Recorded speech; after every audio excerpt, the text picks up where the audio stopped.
Excellent. And we are live. Okay. Ooh. Do we have a Drew? Is there a Drew about? Doesn't look like it. I see. Well, that's no good. What if I just go into our personal chat and just do one of these? There we go. If I add him just like 50 times, eventually he'll hear it, right? Eventually. Oh well. It's not like we're in any rush. Let's see, what do we got?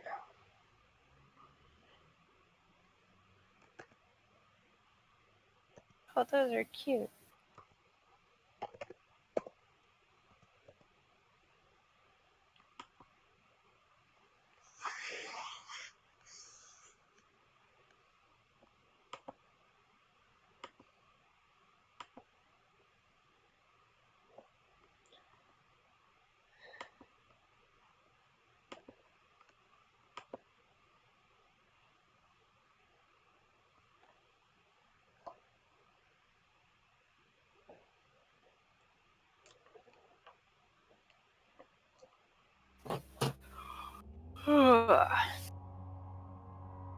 So, last time we were getting attacked by another ship, right?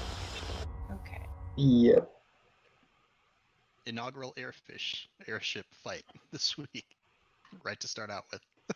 Let's hope that we don't crash our ship. We have so much experience on this ship of about a day or two on a means of conveyance that we just learned existed. And our crew has been on for about maybe 20 minutes. And I mean, the best part is that truly you aren't going. It's a good thing you aren't going up against.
Testing 1, 2, 3.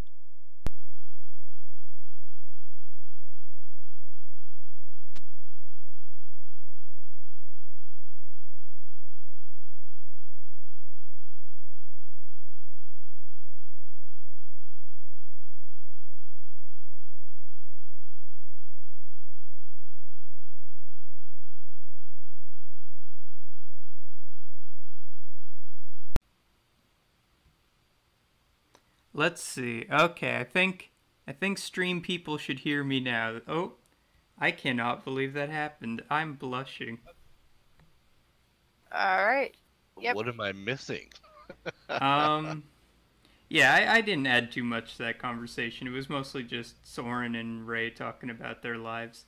So, not the worst thing to miss. We were stalling. Mm-hmm. We were answering personal questions about ourselves just to the voices in our heads. Hey, Ray, Rel, and Soren, AMA? I mean, it's sort of... Without the question. It was just the answers, not the question. It was mostly It was Soren. an A. Mm. It was an A. I mean, when the adrenaline hits and, all is chaotic around you, it's weirdly enough sort of a moment you get of reflection as, sort of time slows down on you a bit. It's like the record scratch, like, yeah, that's me. Let me tell you how I got here kind of thing. You're probably wondering how I'm being attacked by a flying ship full of aliens on a ship that I just learned how to fly. Yeah, it's... So, all seems peaceful in the woods until two ships fly overhead, shaking and rustling the trees behind you. And then the camera shifts from the woods onto the ship. Soren, Drew, Ray, you see behind you a ship full of Githyanki in a similar model ship to yours, a light cannon, 2 forward-facing ballistae, all that good stuff. And they are gaining on you quickly. What do you do?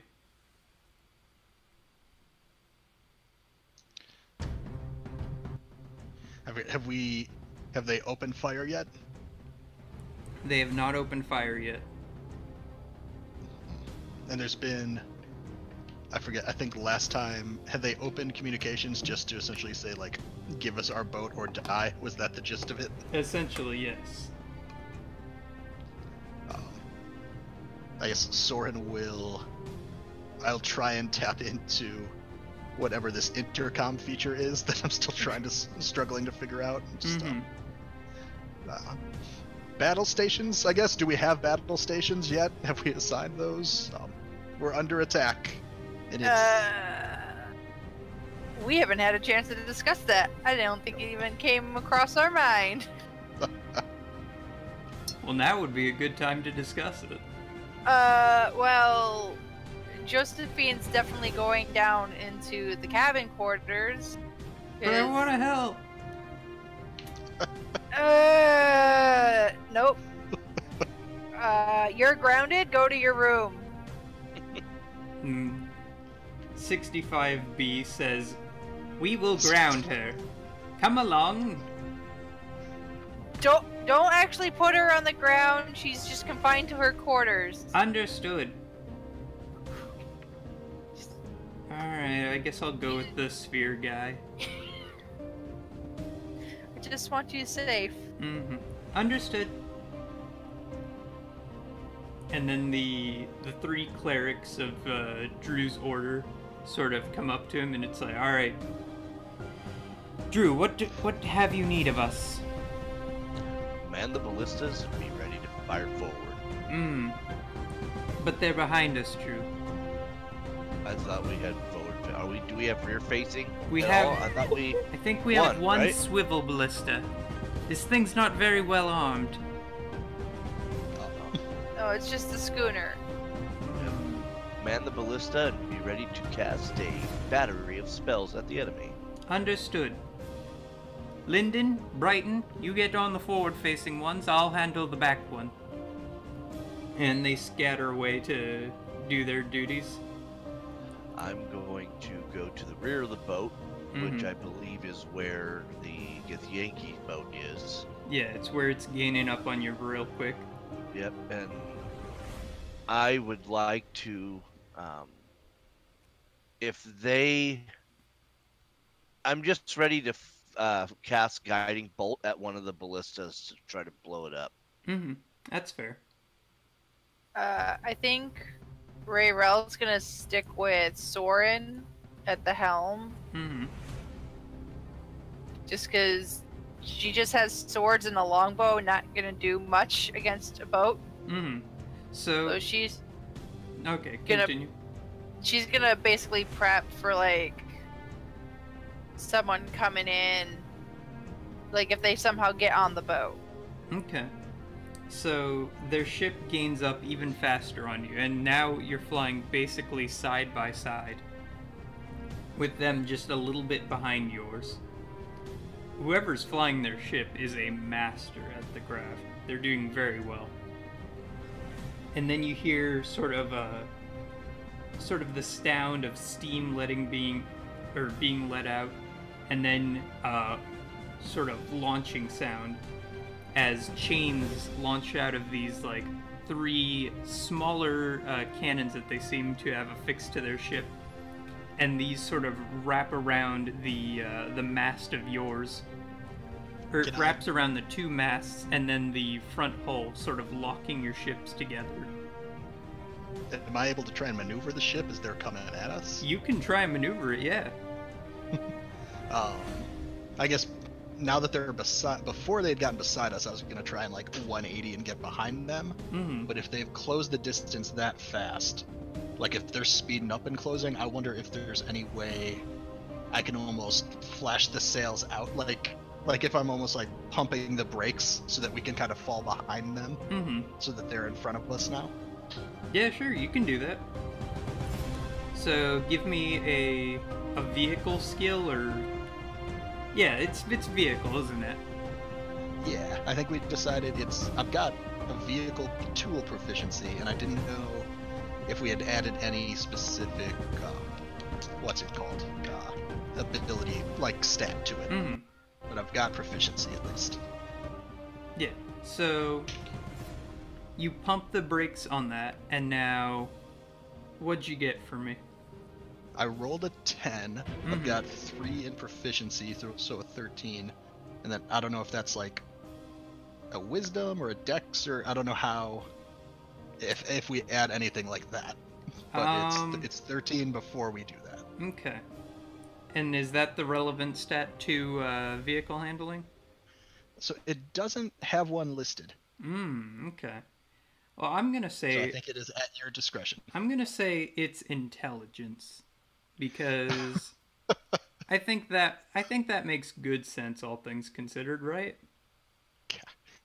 In that case, it goes down to a 12 because I have a -1 intelligence. Oh, excellent, excellent. You guys have the best pilot possible. Mm-hmm.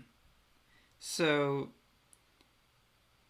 a 12 is still not bad, and you do manage to hit the brakes. They kind of see the maneuvers as it starts and sort of follow in kind, but you definitely jolt them forward, and you even see like one of the Githyanki fellows tumble off the ship. But here's the thing is, you know, they aren't the only ones who hit the brakes. And so who's on the main deck? That's, you know, not under any quarters and, you know, under free sky. That would be myself. All right, yeah. Give me an acrobatics. Alrighty. Or no, let's do athletics to kind of hold on to the ship and not fly off. Sure. Alright, let's do it. Let's see. I get a +5, so that is a 24. Okay, so, you know, the ship jolts forward, and you're sort of, you know, holding on to the side of the ship for dear life. And, you know, the wood creaks underneath your hand from the sudden G-force, but you seem to be okay, and you don't get launched forward. Meanwhile, they seem to be, you know, pulling in the ships into an even closer, like, intimate embrace at this point. To the point where they're practically touching. Oh. Yep. I think they don't want to damage the ship. That much is clear. And so I think what they're trying to do is they're trying to board you. Yep, right in front of me, I would imagine. I would assume so, yeah. Yep. So I don't want them on the ship. I would assume not, yeah. So I think I'm gonna have to start blowing shit up. Okay. Just don't blow the ship up. So I'm standing there. I am going to cast Guiding Bolt. Mm-hmm. And what am I seeing? Am I seeing people running aboard or trying to run aboard? It looks like they're trying to get like gangplanks ready and things like that. You know, there seems to be chaos aboard their main hull. And okay. I'm asking whichever one of the priests is on the swivel ballista to fire at will. Okay, so Badcock sort of swivels the ballista around, loads in a bolt, and sends one flying onto the ship. And let's see, that first shot's a miss. The crew of Githyanki are preparing to board. There only seems to be 5 or 6 at the ready to board right now, so it doesn't seem too bad for right now.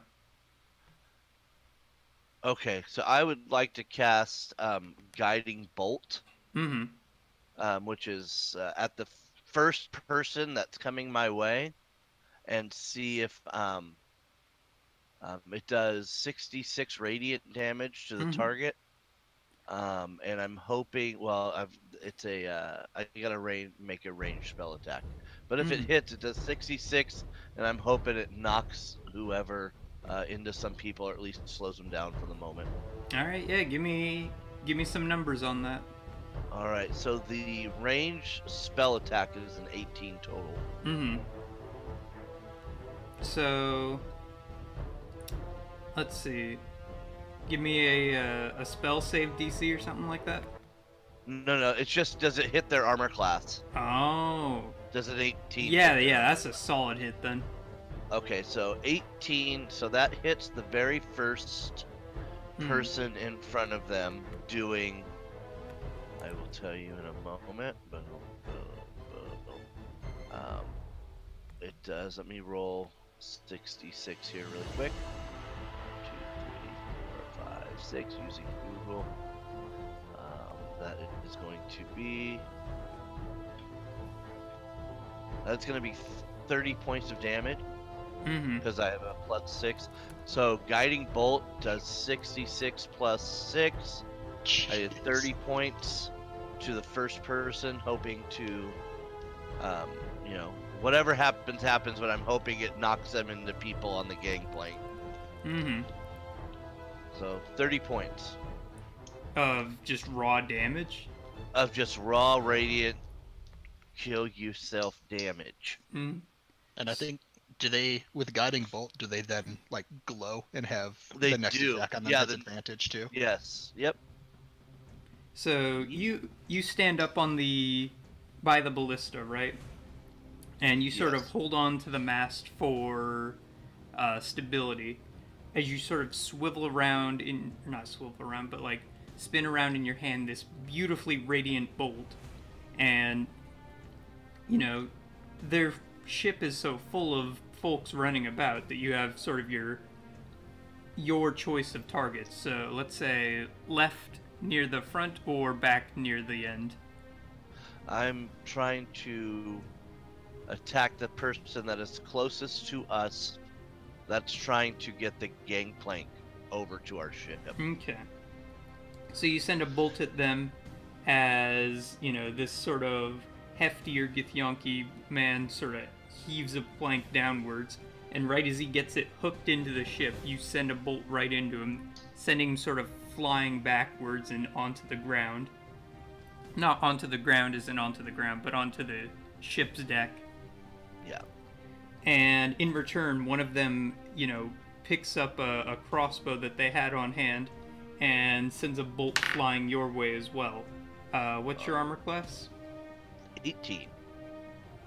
18. So, let's say with 18 that the bolt hits you, but your armor is strong enough that it just sort of hits you and then just stays in your armor and just feels like you got punched. Doesn't injure you, but just is there now. Alright. If I could use a free action, I would choose a To blade. yank it out. Just yank it and toss it. Excellent. And then, if the first gets the Yankee that I attack's not dead, if Padcock now has advantage on the ballista towards him. Okay. Ray, what are you up to in the meantime? I probably hear the stuff going on upstairs. I mean, Drew hasn't said anything about being boarded, but, you can hear the wood on wood as the ships get closer and closer and, bump against each other occasionally. I think I could probably warn you too that I'm feeling it. I'm feeling another ship I'm feeling essentially it, in Mr. contact Krabs. with me. Mm-hmm. Alright, I guess I'll head upstairs to be with Drew, and I just tell Soren's, if you need help, just call us. If they're boarding, I may follow you out shortly. We Probably need do you more to help pilot out the there. ship. Are those chains attached to us, DM?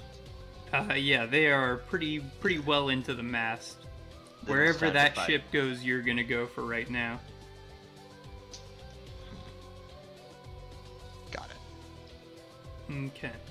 So, Ray, you're up on the main deck. You have one more action. I just ready my bow. Mm-hmm. Or I'm gonna ready my swords in case anyone comes on the ship. Okay. There's a hefty lad who is glowing, might I add.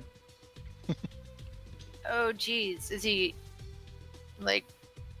nearby? Yeah, he's nearby. He just set up a gangplank that leads directly to your ship. Okay, well that's not within range for my longbow, so I'm just gonna ready my swords. Really? You can't fire it that close? Yeah, it's a minimum of 150 feet. Jesus Christ. Yeah. No, that's not a minimum. It's, Yeah, I think that's a maximum, Ray. well, Those it's are- the those are the in two yard, numbers that are with range. It's you can fire normally up to that first number, and you can Yeah. fire to the second number, but it gives you disadvantage, and you just can't fire Oh. past the second number. Yeah. Okay, so Yeah, anything within 150 feet is good for you. Okay, then I guess I'll try to shoot the glowing dude. Okay, yeah, give me some numbers. All right. You have advantage. Okay. I have, let's see, a 26 to hit. Okay. Jesus. Oh yeah, that is a solid hit. And then that will be 9 points of piercing damage. Jesus Christ. So, wait, give me that number again. 9? 9. Yeah, so your arrow hits him square in the chest, and as he's getting back up to try and board, he falls down, and he's out for the match. The next two, see that you drop their friend, and they see that, they have no capacity for boarding this way. So you see sort of these circles encompass their skull for a moment, like sort of spin around their mind, and they make this tremendous leap out of nowhere, and you know, the four that are left are immediately on the ship after they've basically leaped aboard. And then, let's see, Drew, you are safe as a giant ballista bolt flies right over your head. Uh-oh. The Matrix. Yeah, they got one of those as well. Uh-oh. But so now, after the, leap, the jumping episode, there are now 4 Gith aboard your ship. One is landed right next to Rayrel, 2 have landed by the northern starboard, and then 1 has landed behind the Ballistian. So now, Drew, what do you do? Well, let's see. I only have one more guiding bolt to throw. Mm-hmm. So I would like to throw that at the nearest... I would like to actually throw that at the person nearest Rayrel. Okay. Yeah, give me some numbers on that. Alright, so here is my attack roll. D20, it's a +5. It's a 20 total. That's so a 20 what to hit. Okay. A 20 to hit. 20 to hit. So yeah, that hits the fellow who just landed by Ray, right on. Alright, so for damage, it's going to be a... Ooh, this is nice. Oh wait, it's not nice because I left the D20 up. My bad. It's all good. Yeah, it's going to be a total of 30. Okay, so a total of 30. Yep. So he lands by Ray, heaving up a giant silver sword. But I don't think he was paying enough attention to you, because you completely blindside him and send him sprawling onto the floor with a beam of light that flies his way. Yep. And so, Ray, you've just had basically your ass saved by Drew. What do you do with this fella who's now, sent sprawling in front of you? And glowing, too. I'm gonna stab him with the sword. Okay. With advantage. Yeah. Well, it's already at advantage because he's prone, right? Mm-hmm. Okay. Triple advantage. Alright. I'm gonna swing at him with my fancy sword. Mm-hmm. Ooh, okay. Let's see. That is a 19 to hit. Mm-hmm. Yeah, that's gonna... You break through his armor, no problem. And then that is 6 points of damage. Okay, so unlike last time, you have 2 swords though, yeah? Yeah, I do.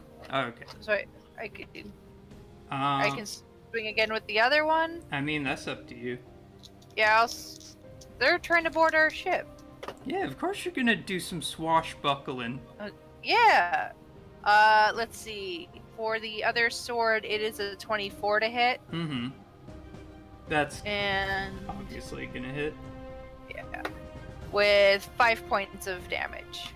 Yeah, so you come up on him, and there's sort of a very fast sword fight that plays out, with you coming with blades raining down on him.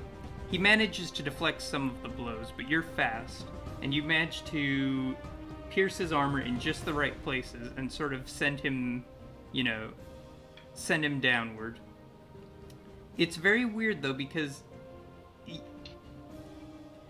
you kind of didn't realize it with the first one, with the first Gith you've ever, fought. But as these guys die, they sort of... It's not like they're dead per se, but it's sort of as though they just sort of stop being, if that makes any sense. It's less like a soul leaving a body and more like a person leaving a car, as it were. Huh. It's a very odd procedure. Interesting. But so now the one up on the top deck comes at your cleric friend Drew, and manages to get one over on her back while she is unprepared. The two on the top deck close in on you, Ray, and they both make swipes with heavy greatswords, and you manage to deflect one blow. You parry it beautifully, but the second blow comes down on you and hits you quite effectively. And so we are going to say that... What's your armor class? My armor class is a 15. Okay, so yeah, you put all your attention into deflecting the blows of one of them. Meanwhile, the second one sort of takes you by surprise and hits you square on that shoulder that always gets hit once again. Ugh. And so we're gonna say that. Okay, that's 7. And then 7 plus 8. So 15. Jesus Christ. Yeah. No, these guys fucking... they bring the thunder, don't you worry. I mean, that bowl last week sure did. Yeah. Yeah. This... You mean the bowl of throwing +3? Yeah. So this doesn't hit as hard as a bowl did to your face, but the blade goes into you, and oh god, there is some elven bloods being spilt onto this deck. Wait, so it's just the 15 damage? No, we add on... Oh, Jesus Christ. Let's see, psychic damage. Yeah, God. it's a fun time. And we're gonna say that it adds on 6 more in psychic damage, so, you know, there's 21 points of damage? Yeah, so your hand is instantly covered in blood. But that's not the best part. The best part is the shrieking pain that comes immediately after you're cut by this sword, as you get what appears to be like a screaming migraine out of nowhere. These things suck, don't they? Oh, God. Yeah. I'm at like half health right now. Yeah. Bullshit. I mean, to be fair, you've taken out, what, 2 of them now? You know. Yeah, I guess. How many of them are left? There are 3 aboard the ship right now. Do I see, as the ship, do I see any more on the other ship preparing to board? I mean, you don't see too many others getting ready to board. You think that they're not as crude as they want you to believe. Got it. Would Are I the be other able to take a turn? Yeah, do whatever you need, Soren.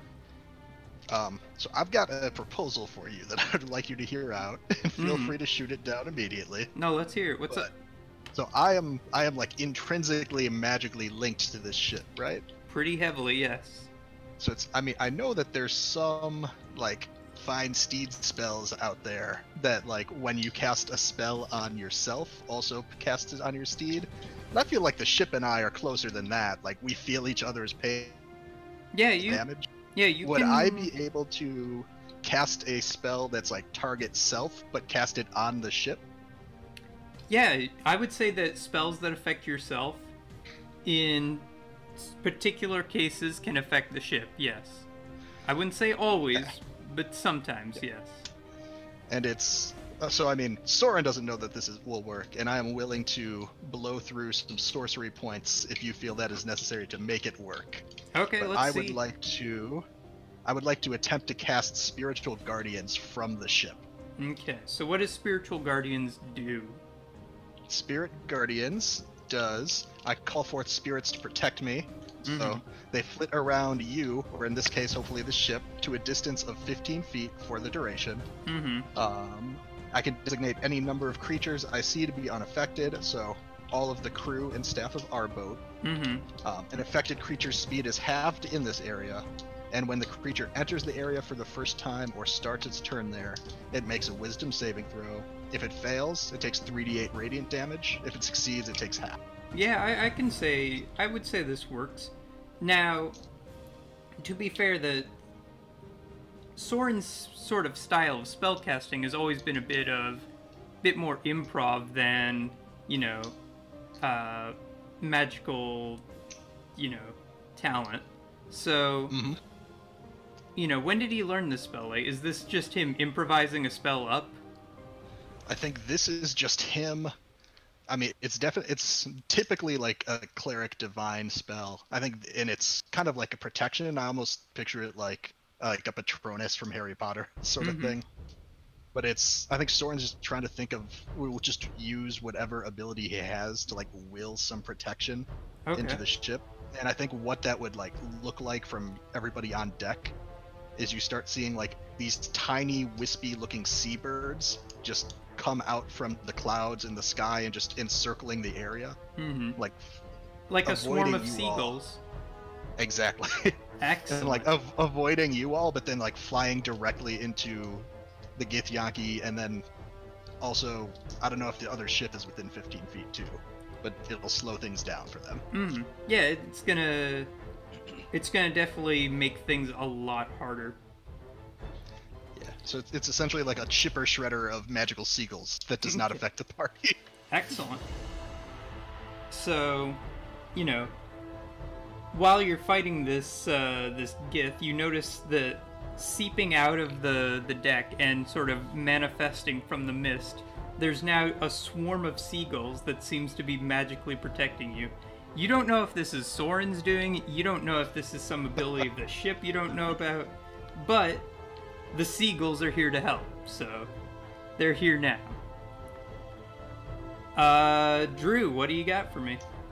I'm hoping that the priest that was on the swivel ballista is going to act at this point. Okay. She just got injured, and she's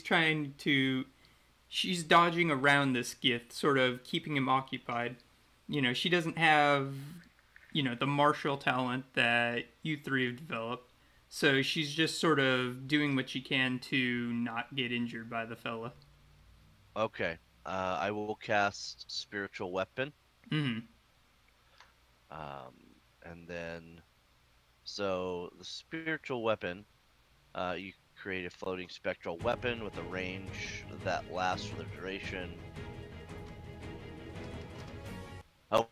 However, so it does a, let's see, where is it? 1d8 plus 3 damage, and as a bonus action, I can move the weapon up to 20 feet and repeat the attack.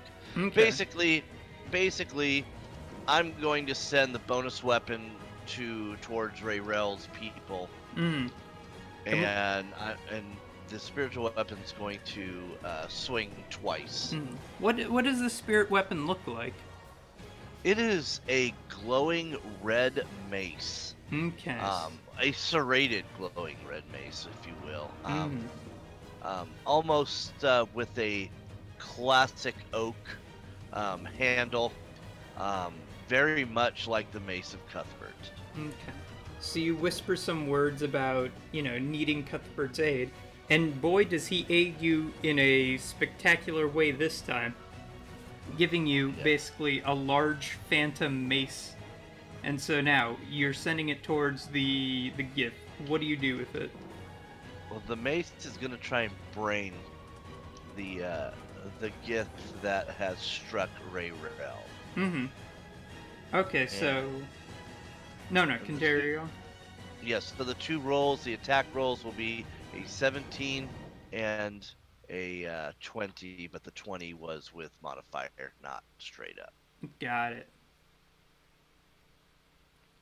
Okay. So, with that, the mace will do 1 plus 3 twice. That's, nice little 8 there. That's an 11. And 8. So 19 points of damage total. Okay. To that Gith in front that had struck Rayrell.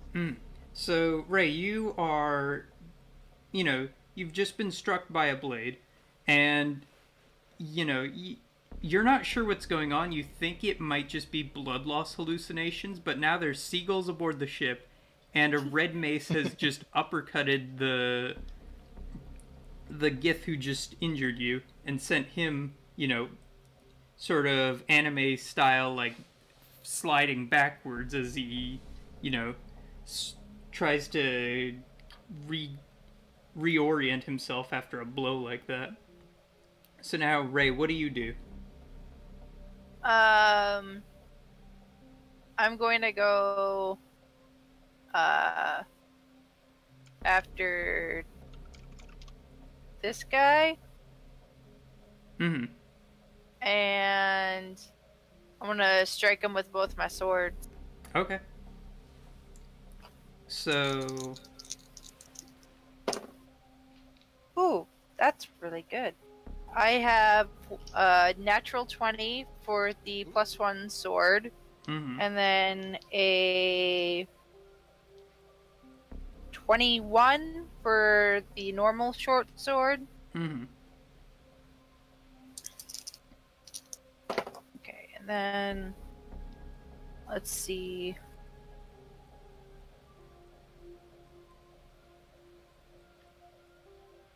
So 23 points total in damage. Okay. So you sort of take both of your blades and give him a strong cross chop while he's, sort of heaving his sword upwards for a blow down. So you get like an X shape right across his armor plate. And since one of your swords is the same make as his armor, it shears right through it. And your other, you've been getting stronger, and so that shears in not as well, but deep into him, and he's, sort of caught off guard by that. The ballistian at the back of the boat has managed to sort of swivel the ballista around and manages to actually fire point blank on the Gith who's back there with her. So he's taken out. So now with that, another bolt, sort of flies over your Ray as another ballista bolt is fired towards your ship, and then both of you make a athletics check really quick. Okay. Let's see, athletics. Okay. Oh, dang. 8? Mm-hmm. Andrew? 12. Okay, so we're gonna say that Drew, you managed to hold on to the mast and you're okay. And then Ray, you're sort of sent sideways as the enemy ship buckles into your own, and sort of you hear the cracking of wood as you two bang against each other. I'm gonna say let's take 7 points of damage for Soren, as the ship gets banged into on the side. You feel as though someone's hitting you with a baseball bat in your ribs, essentially, Soren. It's not a pleasant experience. As their ship enters within the 15 feet of my magical seagulls, can they take some radiant damage from that? Yes, they can. How much is it again? It's 3d8. Well, the ship can make a wisdom saving throw to take half. And so let's see. Okay, so they have failed that handily. Okay, and that is 15 points of radiant damage then. Okay, so yeah, your birds swarm onto the ship, and you can't quite make out what's going on, but you just hear muffled screaming below decks. Then, since I took damage, I do need to make a concentration saving throw for my seagulls, but I'm going to use the inspiration that I have banked from previously. Okay. To hopefully succeed at this. Let's see what you get. I have to beat a 10. And I got a 17, so we're good. Seagulls remain. So you think hard and long about birds and sea life, as and that helps you get through the jab to your ribs. I was gonna say I'm trying to like map physically on my body where I feel the pain of the ship getting rammed into me. Oh yeah, it's like a broken rib almost. I mean, it's a hard pain to map too, because it truly has no source and it just hurts. It just hurts across your side. So now let's go to Let's see. Oh goodness. So Ray, you're knocked to your side, and yet, even as the Gith come at you, and they start, trying to beat you down with their swords, you parry each one.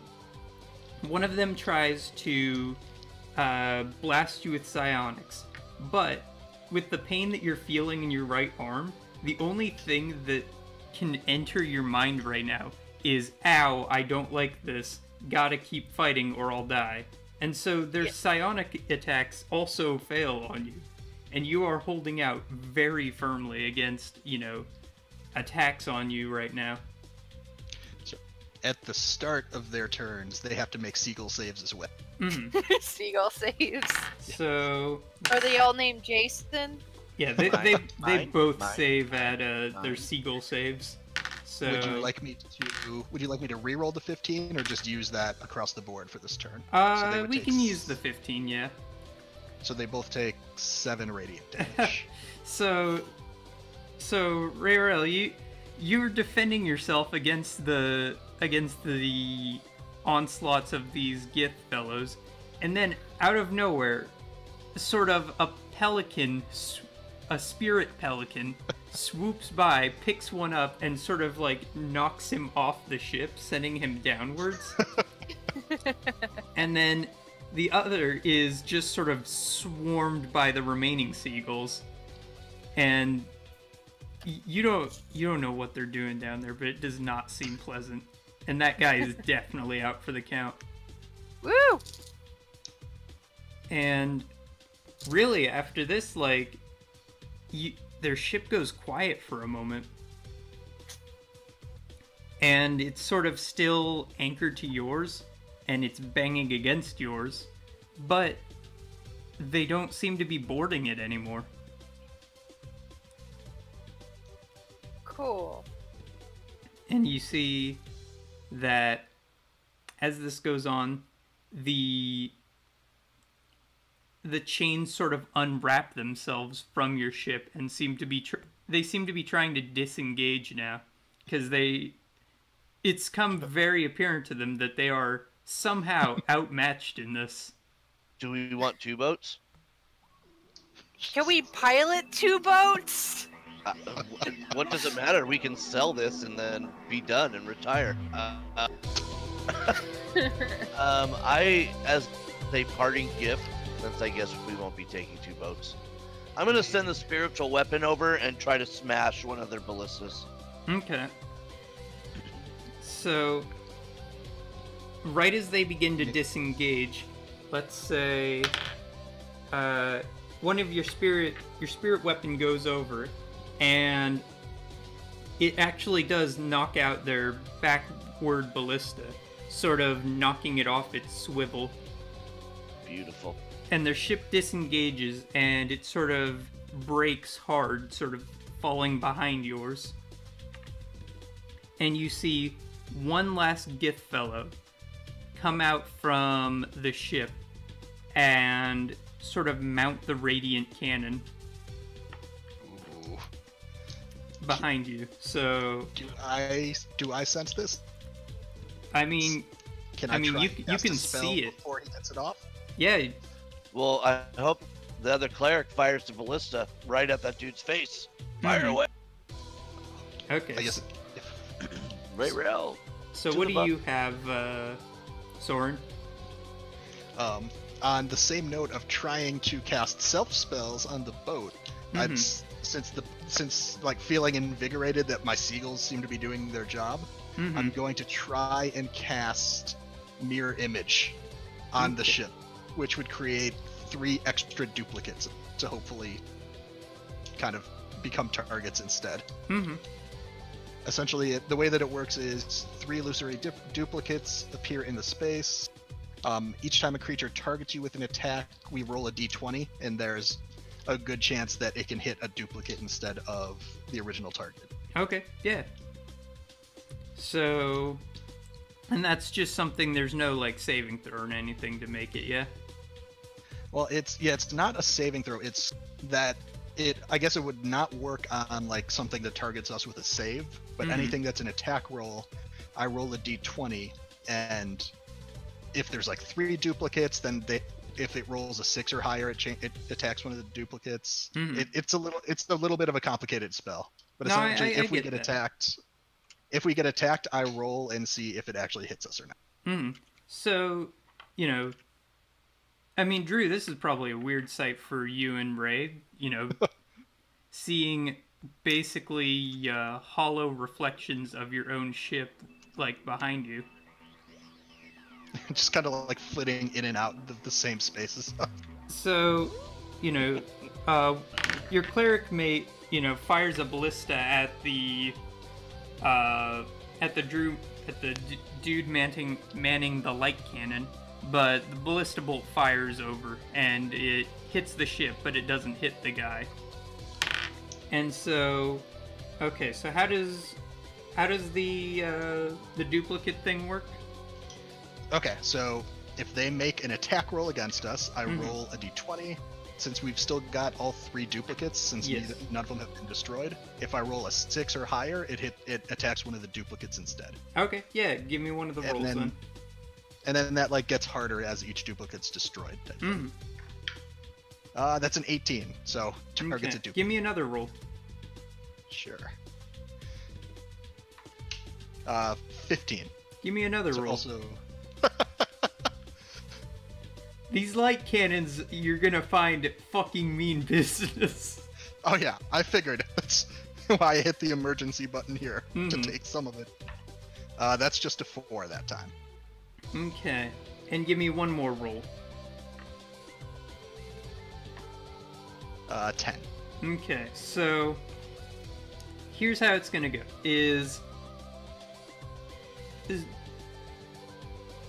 It's very beautiful looking, this laser beam. You see this beautiful beam of like rainbow colors splash out. Oh no. And I think I know what spell this is. Yeah, and so a indigo beam hits the first ship and it immediately vanishes. A blue one hits the second ship and it goes down. A third one... Oh no. Oh god. The third one is hit by a combination of the two as the blue and indigo beams intertwine and intersect with each other. And then... Jesus. And then finally, one last blue beam hits our ship dead on. And so 1, 2, 3, 4. Okay, so that's that plus that plus that.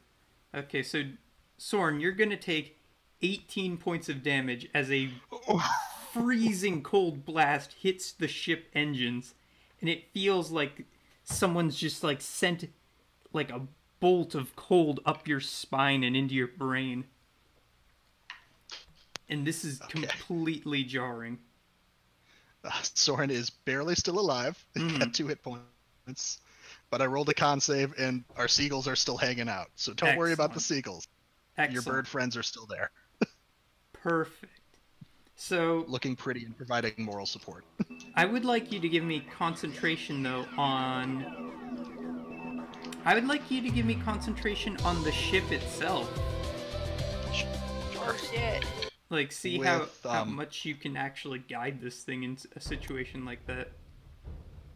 Okay, so it was still the 18 damage, so it's like a DC 10 with the concentration. Ah, damn it! It was almost a 20, but instead it's a... Oh. So the ship is listing heavily, and the Gith ship, while, you know, sparse for crew, is still following closely behind your own. Ooh. Brain freeze. Mm-hmm. Oh, really? How closely, may I ask? Because this spiritual weapon's about to punch this dude in the face. Oh, yeah, it is close enough for spiritual weapon, isn't it? Alright. Yeah. Yep. I'm gonna punch this Githyanki in his throat or hit him with this damn thing. Mm-hmm. So the rolls are, we have a 17 and we have a 14. Okay. Give me a strength check really quick. Oh yeah, strength. Drew strong.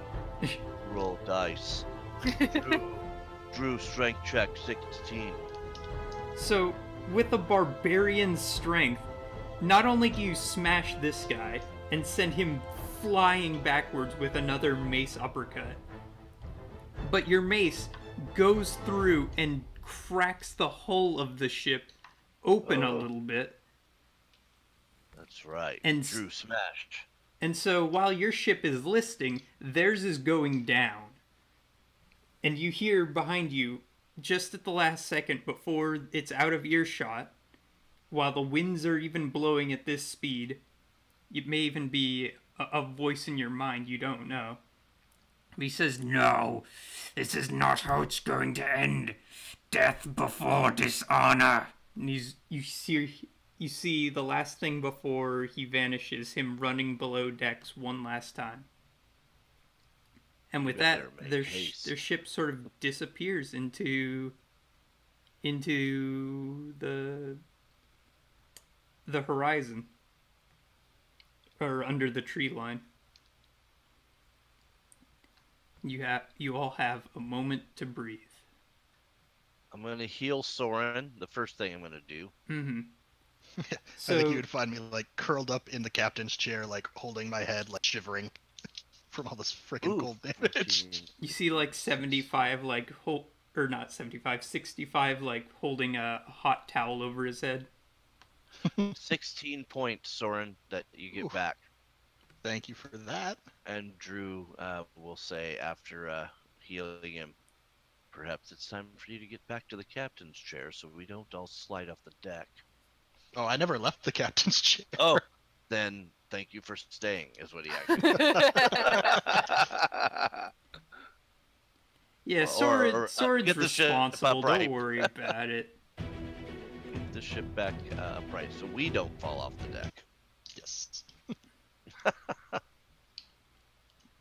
Yes. I'm going to go check on Josephine, make sure she's okay. Josephine, you can see, is eagerly looking out of one of the portholes, like, just sort of in awe of what happened. She's like, "Did you see that with the seagulls?" Yes, dear. And, like, Rayrell's, like, covered in blood. Oh! Fuck! Are you okay? It wasn't a bolt this time. Mm-hmm.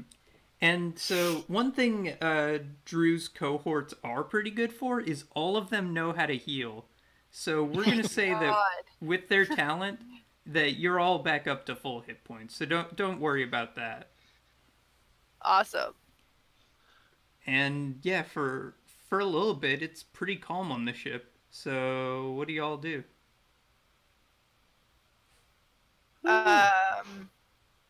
I guess I will start teaching Josephine how to shoot better. I don't know. Because I just feel like there's only going to be so many times I can get away with, like, telling her, go to your room, before she just comes out and gets herself into trouble. No, that's fair. So, you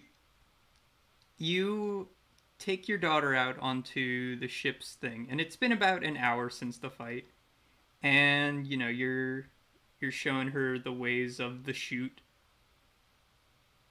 and then you hear it. You hear, yep, like a deep sort of gravelly, like, and sort of these great leathery flaps behind you. And yet, oh yeah, the captain did not go down. And he's coming up on all of your asses. And he is riding a red dragon. He's what? He's riding a red dragon. It's not a big one, but he's riding one up on you. And he's going very fast. Aim the light cannon, fire the ballistas. Let's go. Here we go. We're fighting a dragon now. Yep. Jesus Christ. We're being attacked by Hottentots. Let's go. That's an Admiral Brew Mary You Poppins think I'm gonna go easy on you guys? Nah. So These boys I don't didn't think fuck we'd go around. easy. I just didn't expect a dragon. Yeah. Yeah, Well, what? let's hit it with 2 ballistas, 1 freaking light cannon of doom, and then maybe a spiritual weapon or 2. Okay, so I looked at Josephine and I just like. yeah, I just know, look Ma. like- I know. Yeah. No. Huh. So About how long was the interim between us healing and then this dragon showing up? you had about Like an an hour. hour. How long? Sorry. About an hour. An hour. Okay. Oh, that dragon's really tiny. It's only like 5. Oh no. Yeah, so It just looks tiny from this far away. yeah, and It just remember, keeps getting it's bigger not and just a dragon; it's also an experienced Githyanki knight riding a dragon. So yeah, they Well, be. shit. Oh man, you thought I was gonna go easy on you guys, huh? Thought this was gonna be an easy fight. No, these guys don't fuck around. They're gonna mess you up, man. They had a dragon. Yeah. The fuck. I Yeah. feel like you lead with the dragon. The dragon's not plan B. Well, they don't want to destroy the ship. They just want to capture it. But now they, death Well, let's before all go dishonor. He's inside it. realized he ain't getting his ship back, huh? And so now he's like, all right, fuck it. This is how we're doing it then. So now, let's have a proper roll for initiative, huh? Yeah, because that last fight we didn't. Yeah, that's okay. I liked how that last fight went. I have a natural 20. Okay. Nice. I've got an 18.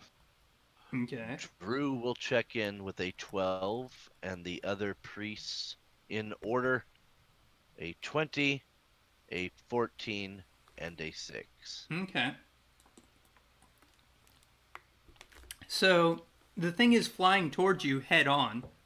They probably went under and then back around. So you have a chance to use the light cannon if any spellcaster wants to do it. Fire. I forget. Can it be any spellcaster, or does it have to be arcane? Because I know we had that. No, discussion I a bit would say about who that could pilot to it. pilot the ship it has to be arcane, but I would say anyone can fire the light cannon.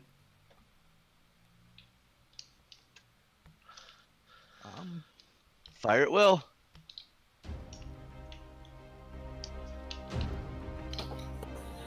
Alright. Okay, so yeah, I would say you all get the first move out on this. You see him coming, and you have a chance to react. Cool. I'm gonna shoot my bow. Okay. Now there is a ballista, and like that is just a big bow. Hey man. I guess I could. Nah, it's all good. You got a bow. I mean. The priest thought- should be on the ballistas of the ballistas. Fair yeah, enough. that's what I thought. That's what the priests were doing. Was they Fair were manning enough. this. So I'm gonna shoot. Okay, give me Oh, that's- shoot. 11. 11. Yeah. Okay, so you send an arrow flying out, and it hits the thing and it just bounces off. It just does nothing. Yep. Jeez. I mean, it was 11. I didn't think it hit. Mhm. So. So now I would say, Soren, you have a chance to act, and you notice something's coming up on you. What do you do, Soren? I think I could fire the light cannon, like from my captain's chair? Do I think I could like tap into the ship and do that, or does it have to be I manually would say operated? yes, you can do that. Okay, well then, that did a lot to me. So let's hope it does a lot to this damn dragon. Mm-hmm. I'm gonna try and do that, having never done it before and having no idea what that's gonna take on me. Mm-hmm. So, what is your highest spell slot you have right now, Soren? Third level. Third level? Okay, I would say that immediately uses up all your third level spell slots that you have open. I've got one left. I could alternatively. I've also got 5 sorcery points. If you think that could spice this up a bit. Okay. What do sorcery points do exactly? So they could do a few things. I could convert them into spell slots. I can use them. I've got some meta magic that I could use them, where like the ones that I picked, I could cast spells like subtly, or I picked one which is empowered spell, which lets me like reroll damage dice. But otherwise, I think they just kind of represent my my latent magical energy that I could use to like manipulate my spells. I would say use up 3 of those just to use this thing. Okay, 3 of those and the third level spot. Yes. Okay. This thing is the equivalent of a 7th level spell. Yep. Just gotta fire everything that you got, man. Okay. Yep, I will do that. So what is your spell saving DC? What is it? I know it just went up a little bit. It's only a 15. Okay. So let's see. Oh, Soren, you lucky bastard! You do manage to hit the thing. Okay. So now, let's see. So for each room. Are we prismatic spraying? Is that what we're doing? Yes, it is a prismatic spray beam. So, gosh. You know, your body feels like this is way too much magic for me. This is not something I should be doing. Your body is physically screaming at you as you do this. And you launch a spell outwards from it. I think if 65 or any of them are still in the cabin with me, they probably see like that arcane focus, the crystal that I have. It's like glowing white hot and just blinding the room. In fact, let's say, there are cracks appearing on that little focus of yours, and 2 beams burst out of the cannon, and like the cannon is physically shaking. Like this is not something that Soren should be doing. An orange beam fires out, hitting the dragon, and a green one fires out, hitting its rider. So now, keep track of this for me, okay? We have 4 plus 4 plus 1 plus 4 plus 2 plus 5 plus 4, 6, 5, 1. What is that total, Soren? Quick question. Are those D10s? Those are 6s. Oh, those are D6s. Yes. I am actually... It was 42. Because 42? I am... Well, hold on. Because I am not a wise person. I'd like to shove another sorcery point in that. Oh, God. And re-roll. I can re-roll... I think I can re-roll a few of those damage die. So let's re-roll 3 of those. The 1, and the 2. Okay. So... Oh, jeez. So you get a 1, a 2, and a 2. That's 1 more point of damage. So that's... It was an investment. Yeah. So this... This thing is physically shaking, and like...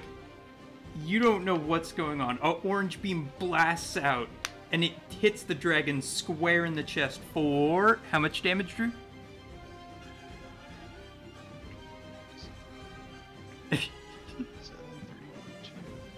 I got 37 out of those. Okay. So 37, which knocks the creature back, and it roars out, as you can see, like, the scales on its chest sort of meld together and drip and ooze blood. And don't get us wrong, we're not done here yet. Don't worry, folks. No. Got a whole other beam. So we got 10. Ooh. 10 plus... Wait, you said 4. 10 plus 9.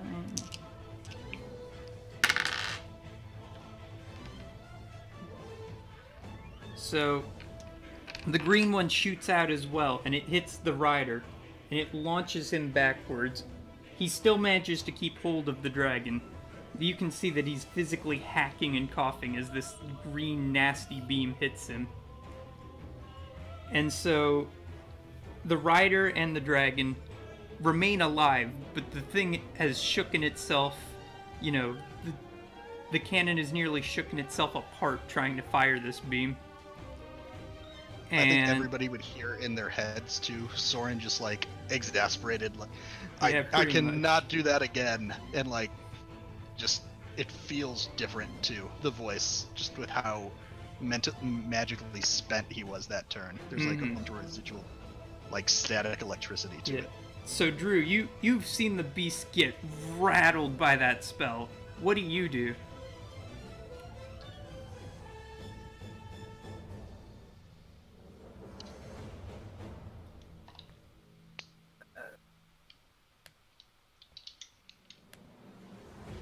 Bonsoir, Drew.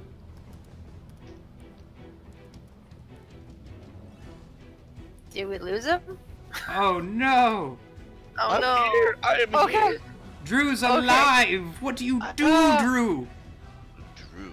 What do you Knowing do that in a his situation heroes like are this? in peril, we'll shoot another guiding bolt at our enemy, the Red Dragon, and get the Yankee Knight. Mm-hmm. So, Drew, standing at fully 6'4", extends his palm and rolls a 17 to hit. Okay. I would say that your beam fires out and it hits that scales, but it hits the same head plate that Rayrel fired last time, and it does very little, if nothing, to the creature. Pew! And now, Rayrel, you are facing down a dragon. And Was that a 17 didn't hit it? No, a 17 did not hit it. Jeez. Yeah, Okay, this is a bad this is time, fine. ain't it? This is fine. And the thing huffs, and it puffs, and suddenly, before you Oh, can God. even understand what's going on, the deck is engulfed in flames. I want both Drew and Ray give me some dexterity saves on that. Alright. Actually, yeah, Soren too. For the ship. Yeah, you guys are at full Dex HP, so Okay. don't worry about it too much. You say that. 21. Okay. 15. This is a deck save? Mm-hmm. Oh, god damn it. Only a 10. You done. Let's see, so 9, 11. Okay. So, what about you, Drew? What's your dex on this? I rolled a 15. Okay. I'm gonna say, Drew, you take 20. Soren, you take 20. And Ray, you've managed to nimbly duck out of the way of most of the fire. You take 10, and your leg is bubbling. It's the same leg, isn't it? Yeah. But it's better than Drew, who seems to be very thoroughly engulfed. God damn. Oh, my hair. Oh, wait, I'm bald. I'm Haha! Bold good. joke. I got that one. good. I'm good. Mm-hmm. Oh. Soren, is Soren still alive? Soren is still... I'm still alive, I'm just Wait. very badly... Are you on the deck with us? No, but I'm the ship. The ship and I are one. Mm-hmm. This is... Oh. Indeed. Alright, Ray, Okay. what do? There is a big fella just staring you down right now. Okay, for my bonus action, I am going to cast Hunter's Mark on the dragon. Mm-hmm. And then I just realized I get 2 attacks per turn now. Yeah, you're level Because 5. I'm level 5. Mm-hmm. How close is that dragon? It's pretty close. It's right up on you. Oh, it's in slashing distance. Mhm. Okay. It's bearing down on you. So I'm going to swipe at it with my swords. Okay, so one of them is a 23 to hit, and then the other one is a 26 to hit. Okay, both of those squarely jab into the creature. And then... Anything particular you're aiming for? I'm just... I guess that charred spot where the beam hit him? Okay, so like right under his neck. Yeah. Like right where the chest begins. Yeah, and then it is...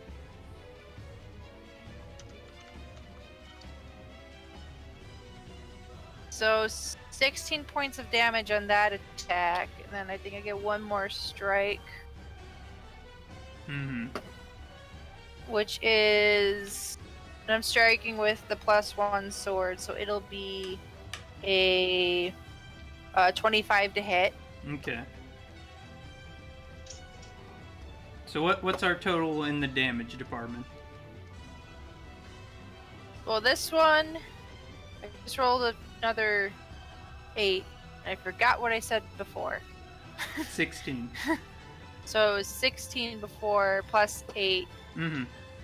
So 24 points of damage. Okay, so you know, this creature's bearing down on you, and after its burst of flame goes in to chomp down on your head, but you roll under it, and you have an opportunity, and you take it. You put both of your swords right into the chest.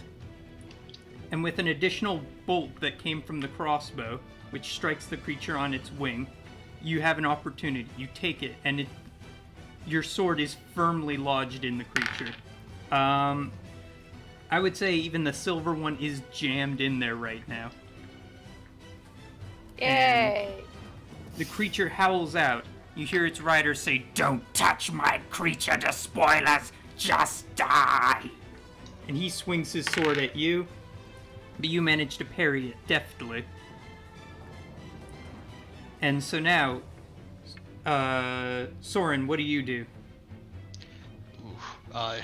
Remember, you have full control of the ship as well as being able to cast spells. Yes, I smolder is what I do. Would moving the ship essentially replace my movement? Yes. And 65 is no longer putting a hot towel on you, but trying to fan you with that formerly hot towel.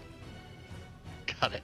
I am going to start out as my bonus action. I'm gonna steal a page from Drew's book and cast Spiritual Weapon myself. Oh. I can do that too. What is your spiritual weapon like?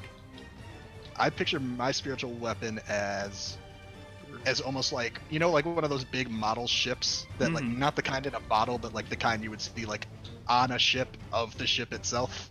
But like it's kind of like a glowing golden just floating model ship that I picture just ramming into things. So I will cast that next to this Githyanki's head and just as my bonus action and have that attack him. Okay. Not the dragon. Okay.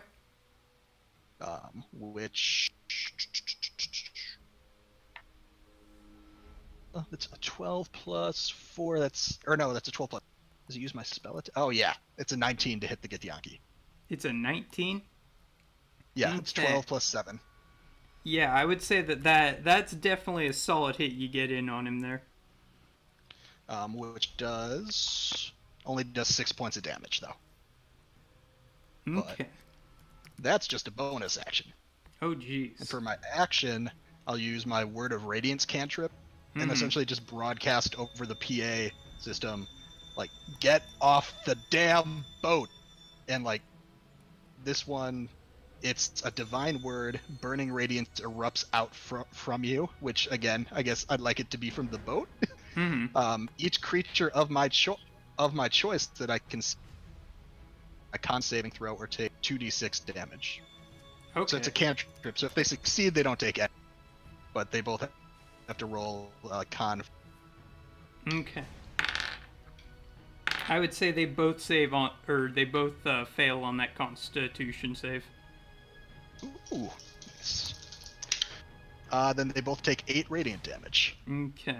Yeah. And as that bursts out, I'm gonna try and do a barrel roll with my movement and just see if I can toss them off the ship. You do realize you've got companions on this ship as well, yes? Holy shit. Yes, I just thought of that. It's all good. Let's try it. I'm not sure how gravity works on this ship, since like it can go into space. When it's in We're all space, dead.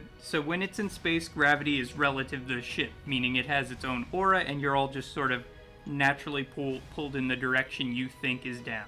Meaning you can walk on the bottom of the ship while you're in space, but while you're on a terrestrial plane, the gravity of the actual sphere is what overrides it. Got it. That changes things a bit in terms of consequences. So what are you thinking here? So the dragon is like physically on the ship, right? Yes. I'm gonna see, I guess, then if I could just almost tilt the ship to the side and move off to like the right, just to see if I can slide him off and give us a little bit of space. Mm-hmm. Okay. Instead of when I realized that that other maneuver would fling all to the ground at a high speed. Yeah, that's maybe not the best move to be doing right now, I would say. But hey, I like the innovation. That's good. No, that's our plan B. I mean, if that's the maneuver you want to do in the future, we could just get some boots of spider climbing. Mm-hmm. We'll workshop that if we survive. Yeah. Mm-hmm. So, what are we doing then? So the ship hits him. You know, he's like, not really. How much damage does the ship do? Like your model ship that you hit him with. Oh, that one hit the Githyanki, and Yes. it's, I forget what I said it did, 8. but it was 1d8 8. plus 4. Okay. It was 8. So, let's see, 84 minus. Okay. So, you know, he's hit by the boat. That's more an annoyance than anything. But then, like, the entire ship, like, shakes, and it knocks both him and the dragon off their balance. And so, do you do the barrel roll? No. Okay. It's So, understanding the gravity issue now. I try and like drift off to the side just to see if I could get us some separation. okay. Yeah, give me a quick athletics check, Drew and Ray. Alright. And... Oh, that's awesome. 24. Okay, so yeah, you're just slid to the side, you don't fall off the ship. And Ray, what about yourself? What was that? Athletics check. Athletics check. Okay. Not to fall off the ship, because Soren did a big shift on the side. Dirty 20. Dirty 20, okay. So you all are good. And the dragon also digs its claws in the ship, and we are... Your maneuver was good, but it did not seem to knock anyone off their balance too badly. But now... No. Now the dragon's in front of you, Ray, and it's bearing down on you. So, Alright. it sort of... Did the priest fire the ballistas at this dragon? Yeah, it hit its wing last round. Oh, copy that. Oh god. So, the thing cranes its neck around to bite at you, Ray. And what's your AC? 15. 15. So this thing chomps into you and drags you out from under it. Oh, god damn it. Yeah. And, ooh god, those teeth going into you cannot feel comfortable. No, they're teeth. Mm-hmm. So we're gonna say that Ray takes 6 plus 7, that's 13. 13 plus the, like, fire that's always pouring out of this thing's mouth. So you take 16 damage as it bites and drags you out from under it. I'm okay. And you're in its Kind mouth. of. And then instead of making claw attacks... Actually, no, I would say, yeah. While it's got you in its mouth, the beast lunges forward at Drew. And it's going to make 2 claw attacks against Drew. What is your AC, Drew? 18. Sir. 18. So one of the claw attacks misses, and you manage to dodge under it as it swoops by. But the other catches you and basically pins you down to the floor of the ship. And let's say that a claw attack from a dragon is not going to feel good on Drew. But he's wearing armor, so maybe it's not so bad. Yeah, no, Drew, you're gonna take 17 as it crushes its full draconic weight under you. Okay, well, that means that Drew's at -7. Okay. No! So, Ray, you're in this thing's teeth, and you hear Drew go like, "Ugh!" as like a bit of blood like comes out of his mouth, and he's like basically passes out from the sheer weight of this thing crushing him downwards. God dang it. But Ray, you're in its mouth and in a good position, at least to fight back, and you've got both your swords. So what do you do? Well, I'm stuck in the dragon's mouth for the time being. Yeah. So I'm gonna slash at it 3 times. So Becoming a porcupine. ooh, that's all pretty good rolls. So I have 2 natural 19s and a 21 to hit. Okay. Yeah, both your swords hit it square on, don't you worry. I just need to remember to roll my hunter's mark dice. There we go. Okay, so okay. Let's see.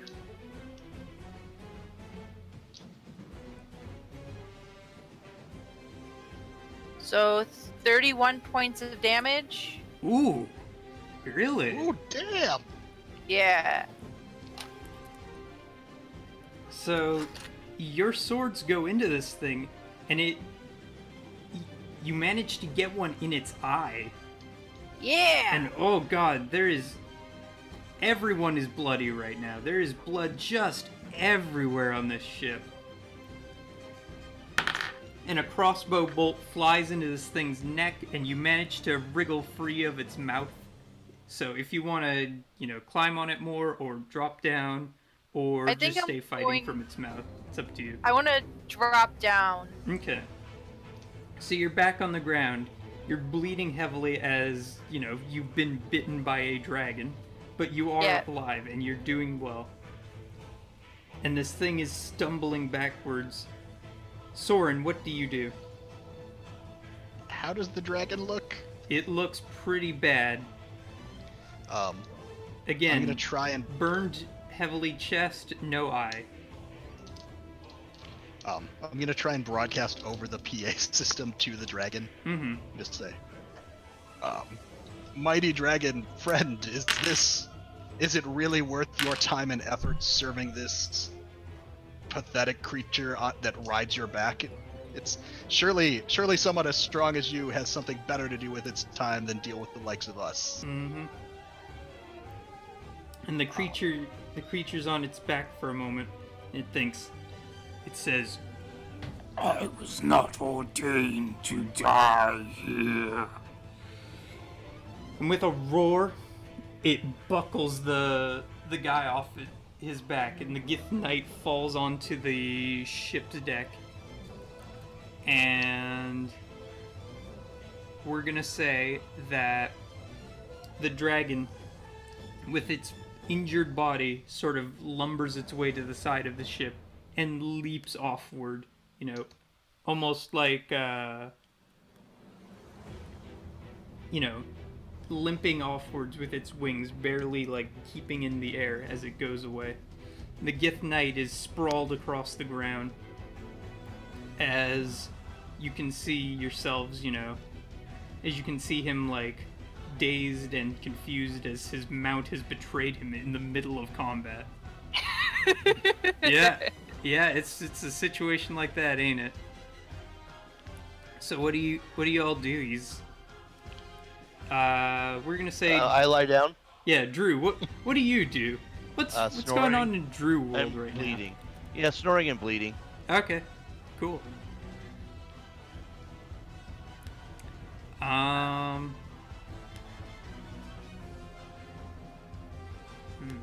Okay. So does that end combat? I would say it doesn't so much end combat as it does bring us into a new phase of it. Okay. So you're injured, Ray, and what do you do? There's the knight stands up. He's got a heavy lean onto his greatsword, and he just looks at you, and he's got a great metal eye for one of his, and he says, I will not accept surrender. You give this back now. No one will know Chirrut is a coward. and he comes at you, and he's got the sword in his hand, and he looks a complete scale above what you've fought before. Yay! I'm going to chop you in two and take this back as a trophy for my people. And he makes a sword attack against you, but he completely whiffs it. You manage to duck under him. What do you do, Ray? I'm going to say you can certainly try, and I'm going to slash at him with my swords. Mm-hmm. Okay. Ooh. Okay. So only one of them hits for 22. Mm-hmm. That hits. Oh, and for a bonus action, I'm gonna move the hunter's mark that I had on the dragon to this knight dude, since he disengaged. Mm-hmm. Fair enough.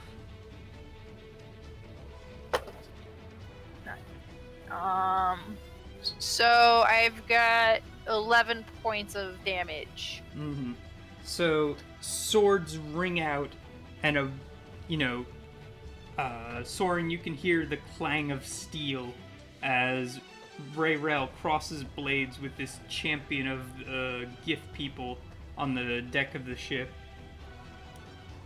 And he blocks one of Ray's blows. Ray, you get one in his hip. He makes a swing back at you. This one connects. And we're gonna say that it does, oh god, it does 18 damage to you, Ray. I'm at 0, guys. And he hacks down Ray, and Soren, from the hull of the ship, you get a rude awakening as a Gith commander covered in blood, injured and barely moving, stumbles inwards. You, helmsman, I know your kind. I know your kin. And like your kin, I will slay you as well. And he comes at you, Soren. You have a chance to act. That hardly seems necessary. What do you do, Soren? That's with my 7 hit points and my no healing abilities. 65 seems like he's coming to your defense, and then the commander says, Stand down. Know your place, Modron. And 65 shrinks back, sort of sheepishly. I will just reflexively. I will use mirror image on myself. So now there's 4 Sorens that he's chatting with. Just as a little bit of a buffer to help me die less while I try and weasel our way out of this. I mean, we still have the other clerics on board, right? So, like, and they're trying to get there. But I'm hoping they're tending to my dying friends. Yeah. While I buy us time. Yes. Sorcerer's tricks. No. Only one of you has a mind. Think I Fair don't enough. know which one you are. Fair enough, but I could have shot a spell at you instead of putting this up to let us chat a little bit more. Very It's our well. goals. Speak quickly.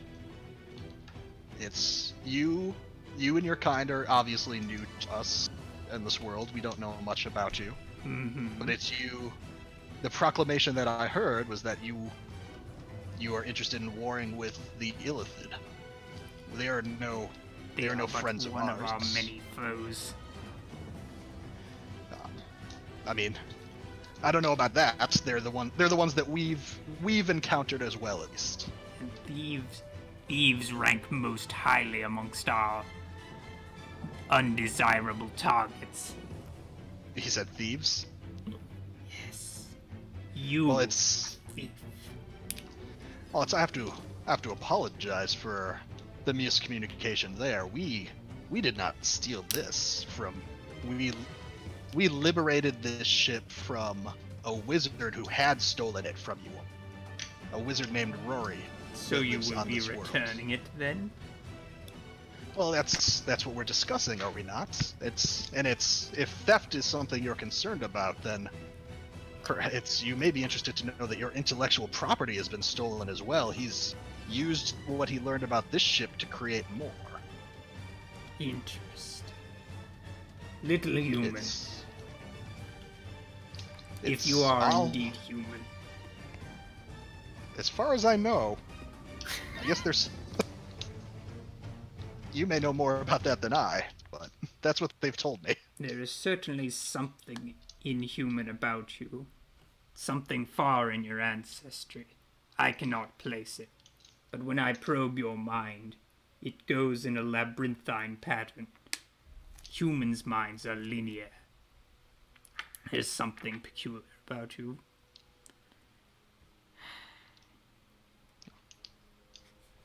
Again, myself and my people have no desire to. Again, when we found this ship, I've just been happy to learn that this is possible. Just flying this vessel has been. I'm not sure if do you helm your craft as well. The experience is undescribable. Some of us helm, sometimes. In the case of the ship you just destroyed, we employ Yugoloths to fly the things. Depends on the necessity. Have you ever employed a human, or mostly human, I guess I should ask? Nay, they make inferior pilots. I mean, I thought I did okay.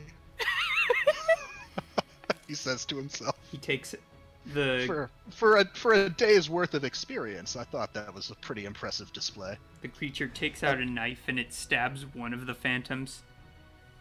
Oh, Jesus.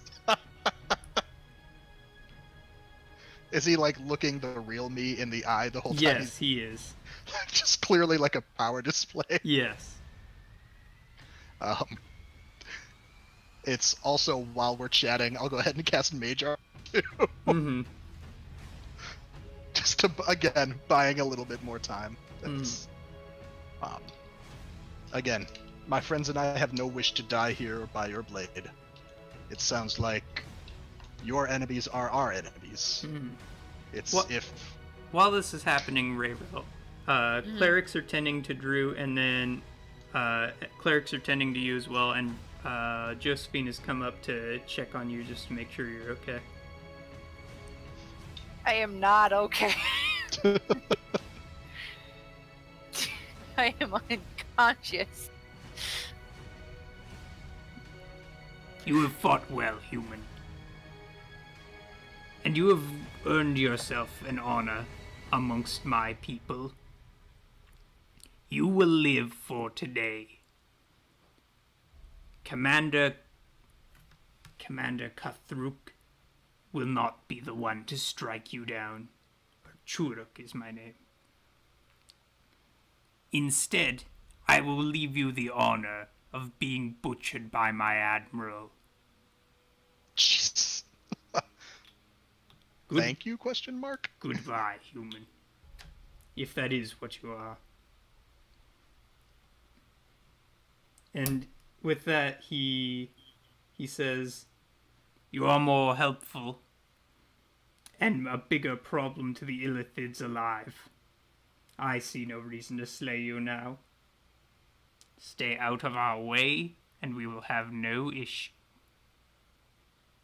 And with that, he stabs himself. And What? yeah, and so you suddenly understand what's going on. These bodies that they have, these aren't, physical bodies the way you and I think. It's like their actual bodies are somewhere else. And that this is sort of just a very complicated illusion almost. What the hell? And he's gone. And the ship is calm again. How are y'all doing? Ow. Unsure at this time. Did I get some healing into me? Like. Okay, let's say. Okay, you're healed for 5 points of damage, Ray. And Alright. Drew, you're healed for 10. Well, alright. Drew is up off the deck. Mm-hmm. A lot worse for wear. I think Grayrell's gonna sit up, and she's just still got a splitting headache. She's just had like a very bad day. Mm-hmm. And you said Josephine came up? Yeah. And she's just gonna like hug Josephine and say, "Thank you for staying in your room." Okay, I can help, You didn't have to do this on your own. That's a talk for another time. Mm-hmm. Yeah, Drew wants to just go lay down and have the priests tend to his wounds. Commander Drew, are you alright? I am, at this time, needing rest and recuperation. Understood. And he stumbles off into his quarters. And so, we're gonna say, once again, some time passes.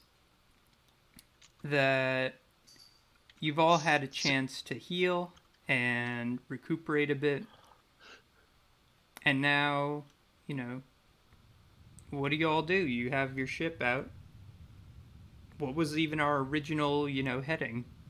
We were going to the Wizard's Tower to see if they could help us. Right? Yeah, Before climbing back in the chair, I think I would ask 65 too, I'm just slack-jawed and exhausted. Mm-hmm. Did that go well? What? What? Churuk has returned to the astral plane.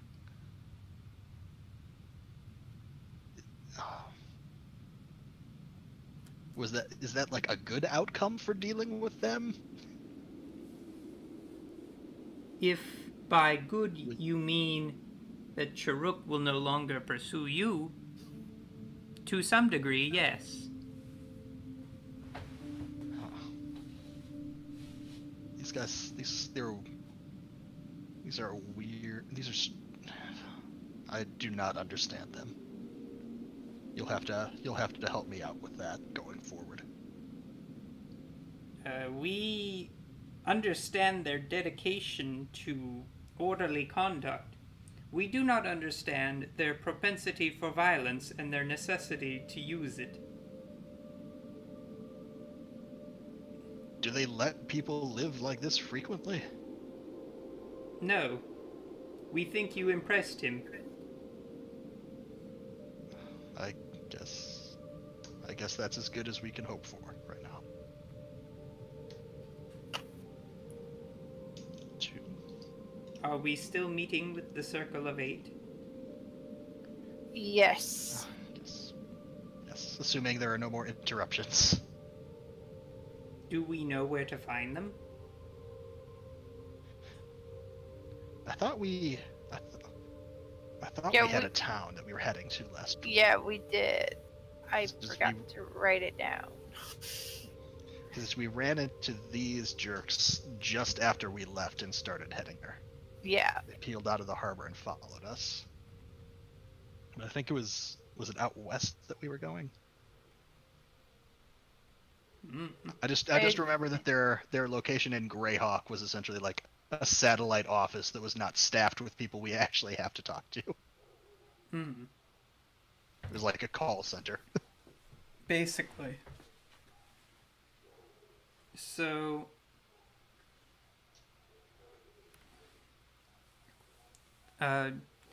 Commander Drew, do you think we could hold a meeting maybe? I'm unsure of our next peel out. Our next objective. Indeed. What is it you wish to ask, Acolyte? Well, so let's say you meet with this member of the Circle of Eight. What are we even going to ask?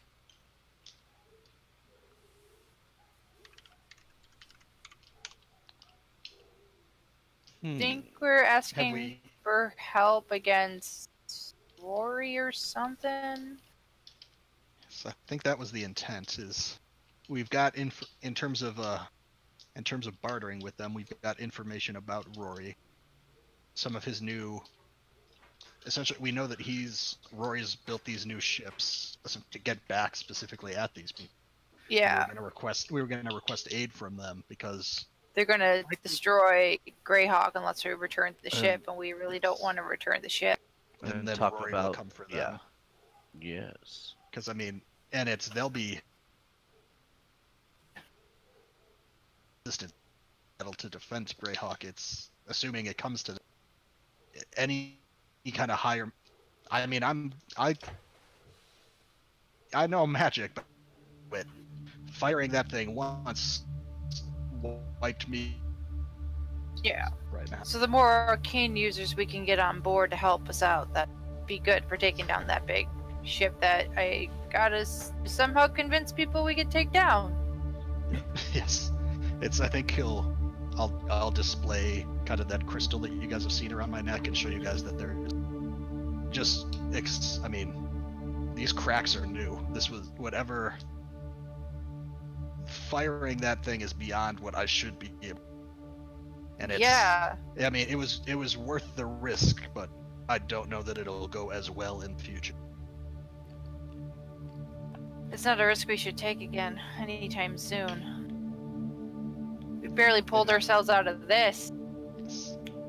That was the lesser of the two ships that was in Greyhawk. Yeah.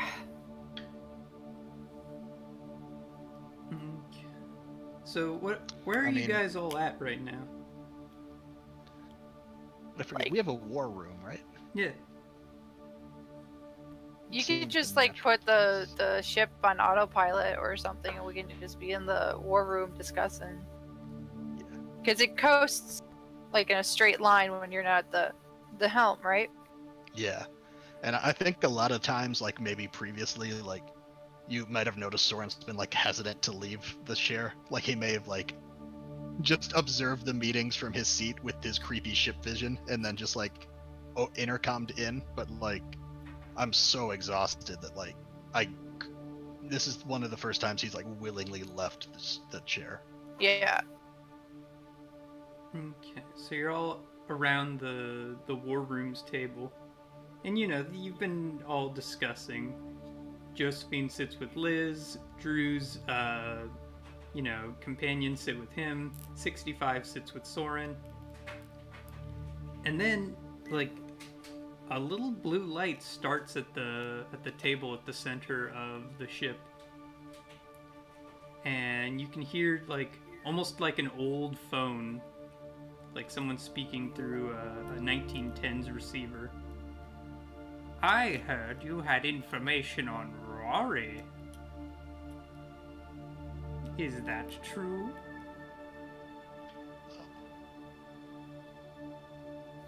Yes. Mystery disembodied voice. Mystery disembodied voice? Oh dear, did it not go through correctly? Beatrix, I always say we need to work on how this thing goes through. And you hear like the sound of like someone slapping a piece of wood, like a damaged computer, and Back in the side of it. and the illusion comes through more clearly this time, and you see what kind of looks like a young, disheveled, and purple-eyed Jim Gaffigan standing before you at about 2 feet tall. You know, like a Star Wars hologram. So not gnome Jim Gaffigan, just like a small projection. Just a small projection. I've heard you were looking for members of the Circle of Eight. Yes. Being into time magic and divination has its advantages, doesn't it? Let me take a little second right there to invite you to have an audience with me. And who are you exactly? Me? Why, I'm the best member of the Circle of Eight of them all. Though I hate Greyhawk and I would never step foot in that smelly town. My name is Dromige. Pleasure to meet all of you. Likewise. Is Dromige a name that like we would know? Like, is he a celebrity? Essentially, like celebrity status. I wouldn't say celebrity, more cryptid. He's one of the Circle of Eight members who comes to Greyhawk to meet the least. Got it. And the guy who Rory murdered, Meldaluk, was one of Dramige's good friends, and after that he really did not return to Greyhawk often. So he's the dark brooding one in the boy band of wizards. Dark brooding, you say? No. Just not into public appearances, you know. I prefer private encounters, you know, intimate. Stuff like that. You get more done that way, you know. So here's what you young people are going to do if you would like to meet with me. Is you're going to fly out to the middle of the Azure Sea, right? And when you find the most beautiful, most sparkling display of water that you've ever seen, you're just going to take your ship and crash it right into the water. Don't worry, everyone's anxious the first time they crash into the water. If the water stops and rocks begin, you've gone too far. So, don't worry too much about location. My crystal ball has already told me you will be here just a little bit late. Just look for the sparkling whirlpool. My assistant will be there to meet you. Oh yes, and please, dress very nicely. It's a black tie event. Whatever that means. You'll figure it out. What's a tie? It means it's formal, my dear. Listen, I know that I may be using anachronistic terms, but that's sort of my thing, you see. But, yes, it's a formal event. Dress nicely. Dress to impress.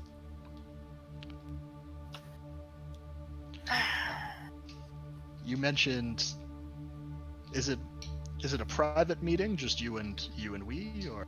Oh, you'll find out when you get there. Don't worry. And It gives crash me all into, the reason to worry, honestly. All my crash guests into the get sea? impressed with you. Yes, crash right into the ocean. Can we insight check this? Yes, sir. Just before we commit to driving our awesome ship directly into the sea. Yeah, sure. That is 12 plus 4, so 16. Yeah, he seems to be telling the truth. Like, the last time anyone heard of Dromige, they said he was going out to the ocean to do something. So maybe he's telling the truth. Skywalker. And with that, I think I will leave you folk to figure out how to get here and how to dress. Up to you. Anything else we need before I go? I don't think so. Well then. Anything else we should be worried about on our Mr. Expert in divination and time magic? Well, once you're here, I can give you a proper divination reading. Of course. Okay. Toodaloo, and have a good one. And with that, the illusion puffs out.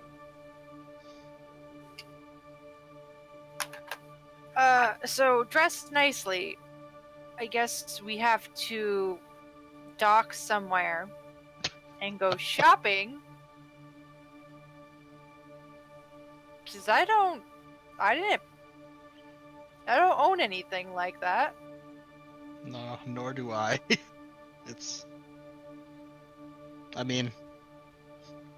When I cast some magic, I add a little bit of flair, but it's the same basic outfit. Yeah. So we gotta go north now, huh? To the Azure Sea, and to crash into the Pretty Water is the very specific directions we received. Yes. Well, perhaps we can find something aboard the ship. Some nicer clothing we can somehow fashion into something we can wear. How far away is the Azure Sea? So, it's kind of hard to see because this map is very high res and I can't get things that big on here. But essentially, you see that big blue right there at the bottom? That's the Azure Sea. It's right in the middle, right at the bottom. Okay, so we have quite a ways. Are there any major cities between us and there before we hit water? That would have like a fashion district or some such thing? Let me pull up the map then. The smaller one that we use more often. Yeah. War-torn Hardsby. That feels like a place to go clothes shopping. Well, Hardby might not be the safest place right now. I know we're heroes and all, but they're in the middle of a revolt. No, that was a joke. That would be a poor decision on our part. There's Stonehelm, and Highport, and that's about as south as you get before it's all ocean all the time. Perhaps we head to Highport? Yes, of the two options, that sounds the fancy one. It's called Highport. Exactly. The other one has stone in the name. No, I don't like stone. It's very hard and gritty. Not me, Soren. I like boats and being a fluffy boy. Knowing nothing else about these towns, just going by the name, one of them feels more like a high-end clothing town than the other. We may be totally wrong in judging just by the name, but... So we'll go to Highport. Perhaps we can find... I am very strapped for gold at the moment. So we can see what we can find aboard this ship to sell, to go towards our clothes and possibly some more supplies. We've got... Yes, I similarly have little of value on me right now. We have these creepy space person rubies that we could sell. Yeah, but these were something similar was today, and I don't feel comfortable selling it without knowing fully what it is. Oh gosh, that was today. Yeah. I know it feels like it was a week ago. It was a couple of hours ago. So we'll just head to Highport. I suggest we probably put this down in the sea. little ways out of town. That way it looks like we're a normal ship, because I don't think flying an airship into town would be a smart idea. That's fair. Agreed. We might cause a panic. The fewer sightings of us, the better as well. Yeah. What we've got. Perhaps we can find a place to tuck it away for the time being while we're in town. I know it's hard, it's a big ship. Well, they shouldn't be looking for us there. We may just be able to act as a ship and dock as normal there. It's not like Greyhawk where the Githyanki are in the harbor, like Hardby, where they were actively looking for us. That's true. So we'll, like, maybe a couple miles out, we'll just set the ship down into the sea, and then go in as a normal sailing ship. I'm all for it. Alright. That sounds good. Okay. And so, leaving behind the wreckage of the ship that chased you, you make your way south.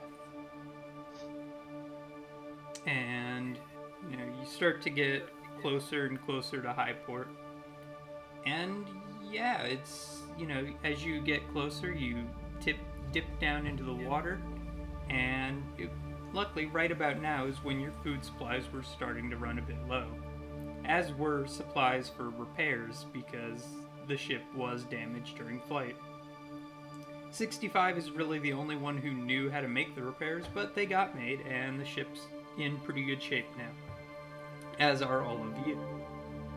Yeah.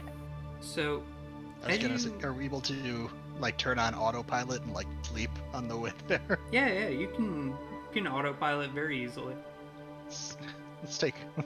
Let's stretch this out to an 8-hour trip. Anybody else need a good long sleep? That sounds good Yes. to me. And so you're fully rested, and for the first time in a while, you get a very good night's sleep. Except Rayrel, who does her weird elf meditation thing. And Josephine, who sleeps half the night and then does the other half doing the weird meditation thing. And you get to, you know, you dip down into the water and you start to sail towards Highport. And the first thing you notice about Highport would be the smell. Oh man, they just legalized marijuana, didn't they? It smells of beautiful seawater and sandy beaches, and then of filth and unwashed bodies and rotting meat.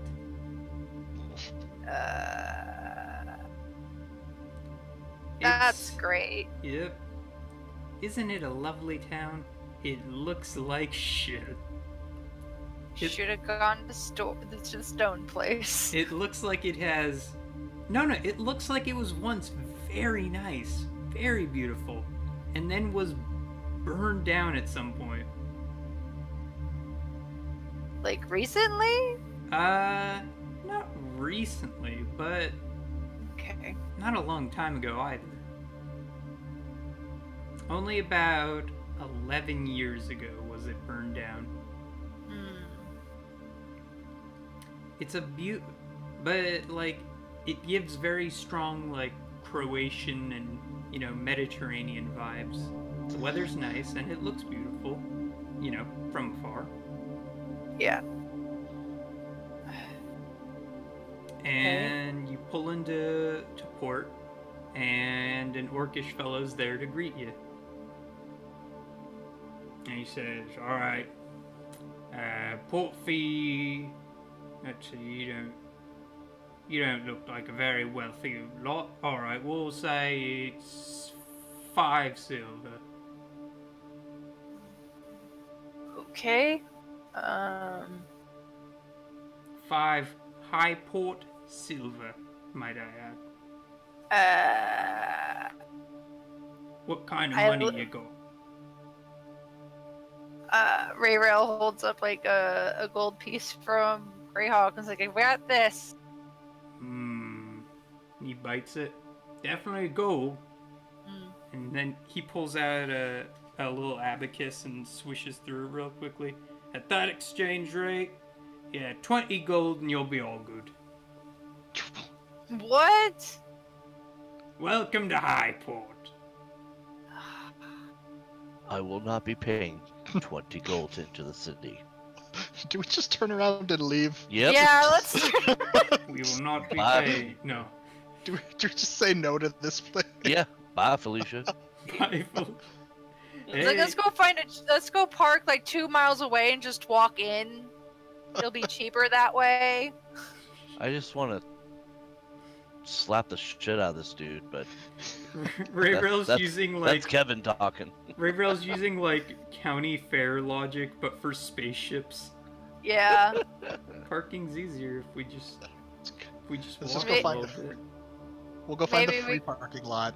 And then we'll take the shuttle in. It'll be fine. Yes, but forget this. We're not paying 20 gold to go into a fucking city. Everybody's just exhausted, just almost dying like a dragon. I'm like, I'm going to this affair in my burnt ass clothes, which probably just amounts to chainmail and loincloth at this point. So that's how Drew will be going. I mean, yeah, actually thinking about it, like your priestly robes did get partially incinerated. What was that other place? That stone place? Stonehelm. We can try there. Note, I am researching these as they get brought up. And like Highport being an absolute shit show was entirely like something that I didn't plan. I was just like, oh, okay, there's pre-existing lore. Let's just go with that. I guess let's just turn around and go to Stonehelm. Can you bring those seagulls over to just shit on this guy? When I asked, Yeah. I have 6 gold. That's right. We're gonna put the seagulls over the top of this guy. Give him a bag of, and that's all. Eagles come flying. Bastard.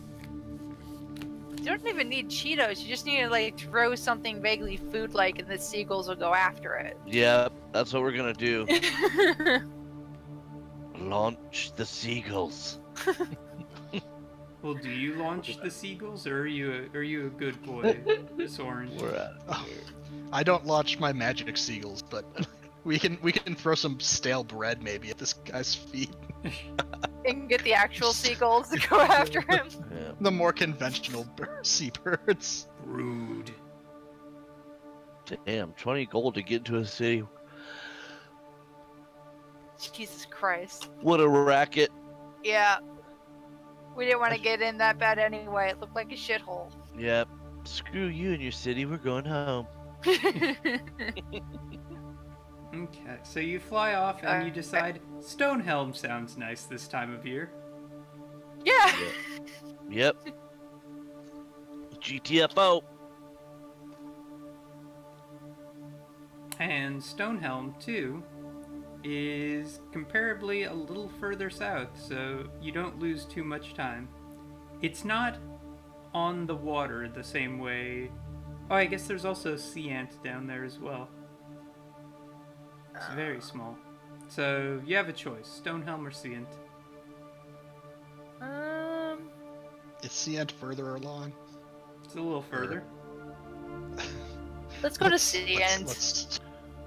We want to start with Stonehelm, and then if this place sucks as well, then we have another place. We have a plan C. Yes.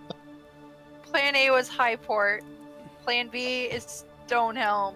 Plan C is Sea Ant. Plan D is we'll ask them to make clothes out of whatever supplies they have. Can we have an E? We just storm whatever city's next in our awesome boat. We can just destroy anything. We've got a light cannons ahoy! Mm-hmm. We've got a fucking light cannon. No one can tell us what to do. That's right. Just raid the garment district with it. But Yeah, Stonehelm is a city of the dwarves, and it is sort of dug straight into a very sheer gray cliffside.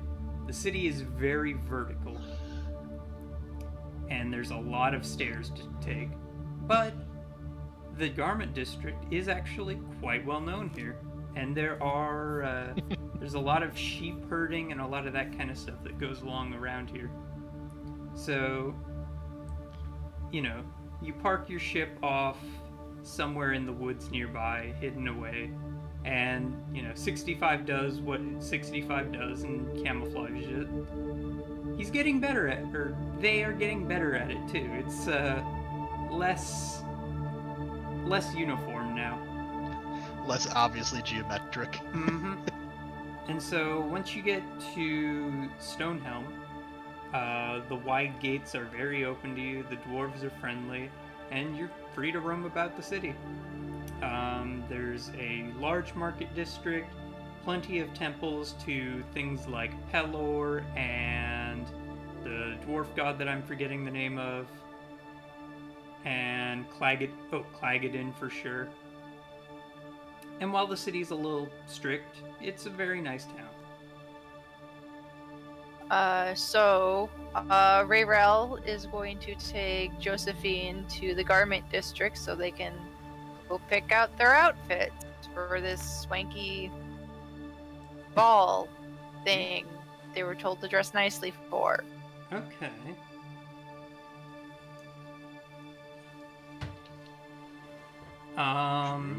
Drew is going to find an armor that will make him he's gonna buy a new suit of chain that is nice, but he will not be dressing up. He will just buy a very nice tunic to go over the nice chainmail. His newly minted ceremonial chainmail, if you will. The fantasy equivalent of a polo shirt. Exactly. Business casual. Biz cash. Yeah. So, yes. So Drew's whole outfit is assembled very quickly. You know, it's got the typical Cuthbert symbol, a fancy little tunic, and some reforged chainmail.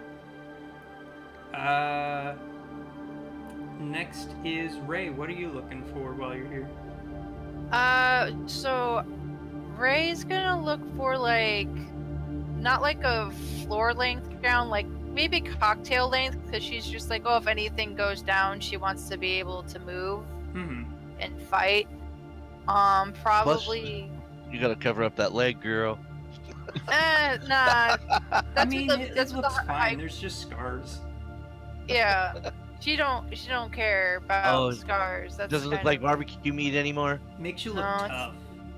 Makes you look tough. Yeah. So I'm thinking like maybe like a nice blue dress with like maybe some floral pattern on it, like little floral appliques. And then like whatever Josephine wants, like, but within reason. I want a suit of plate mail, Mom. No, we're here for a dress, darling. Come on, what? Okay. I don't have money for plate.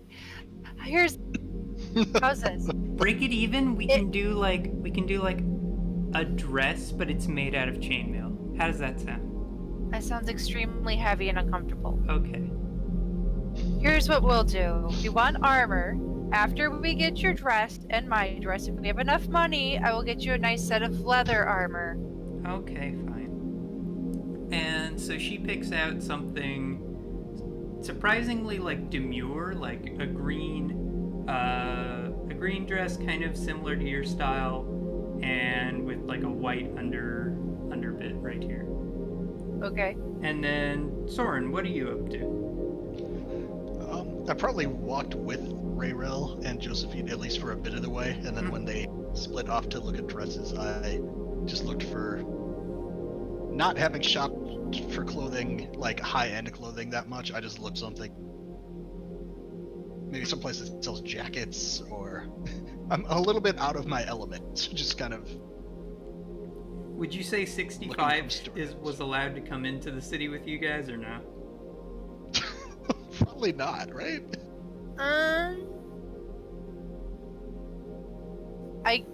I mean, I can see him tagging along with Soren. Is he? What does he look like? How big is he? What does he look like? What, 65? Yeah. I mean, 5 foot tall cube person.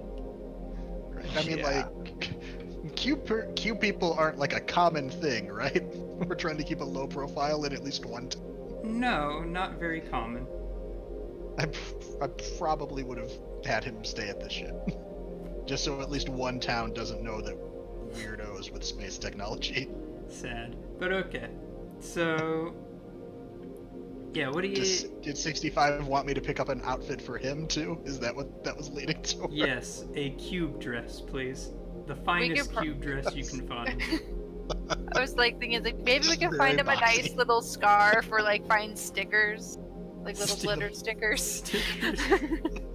Like how you like how you decorate a laptop.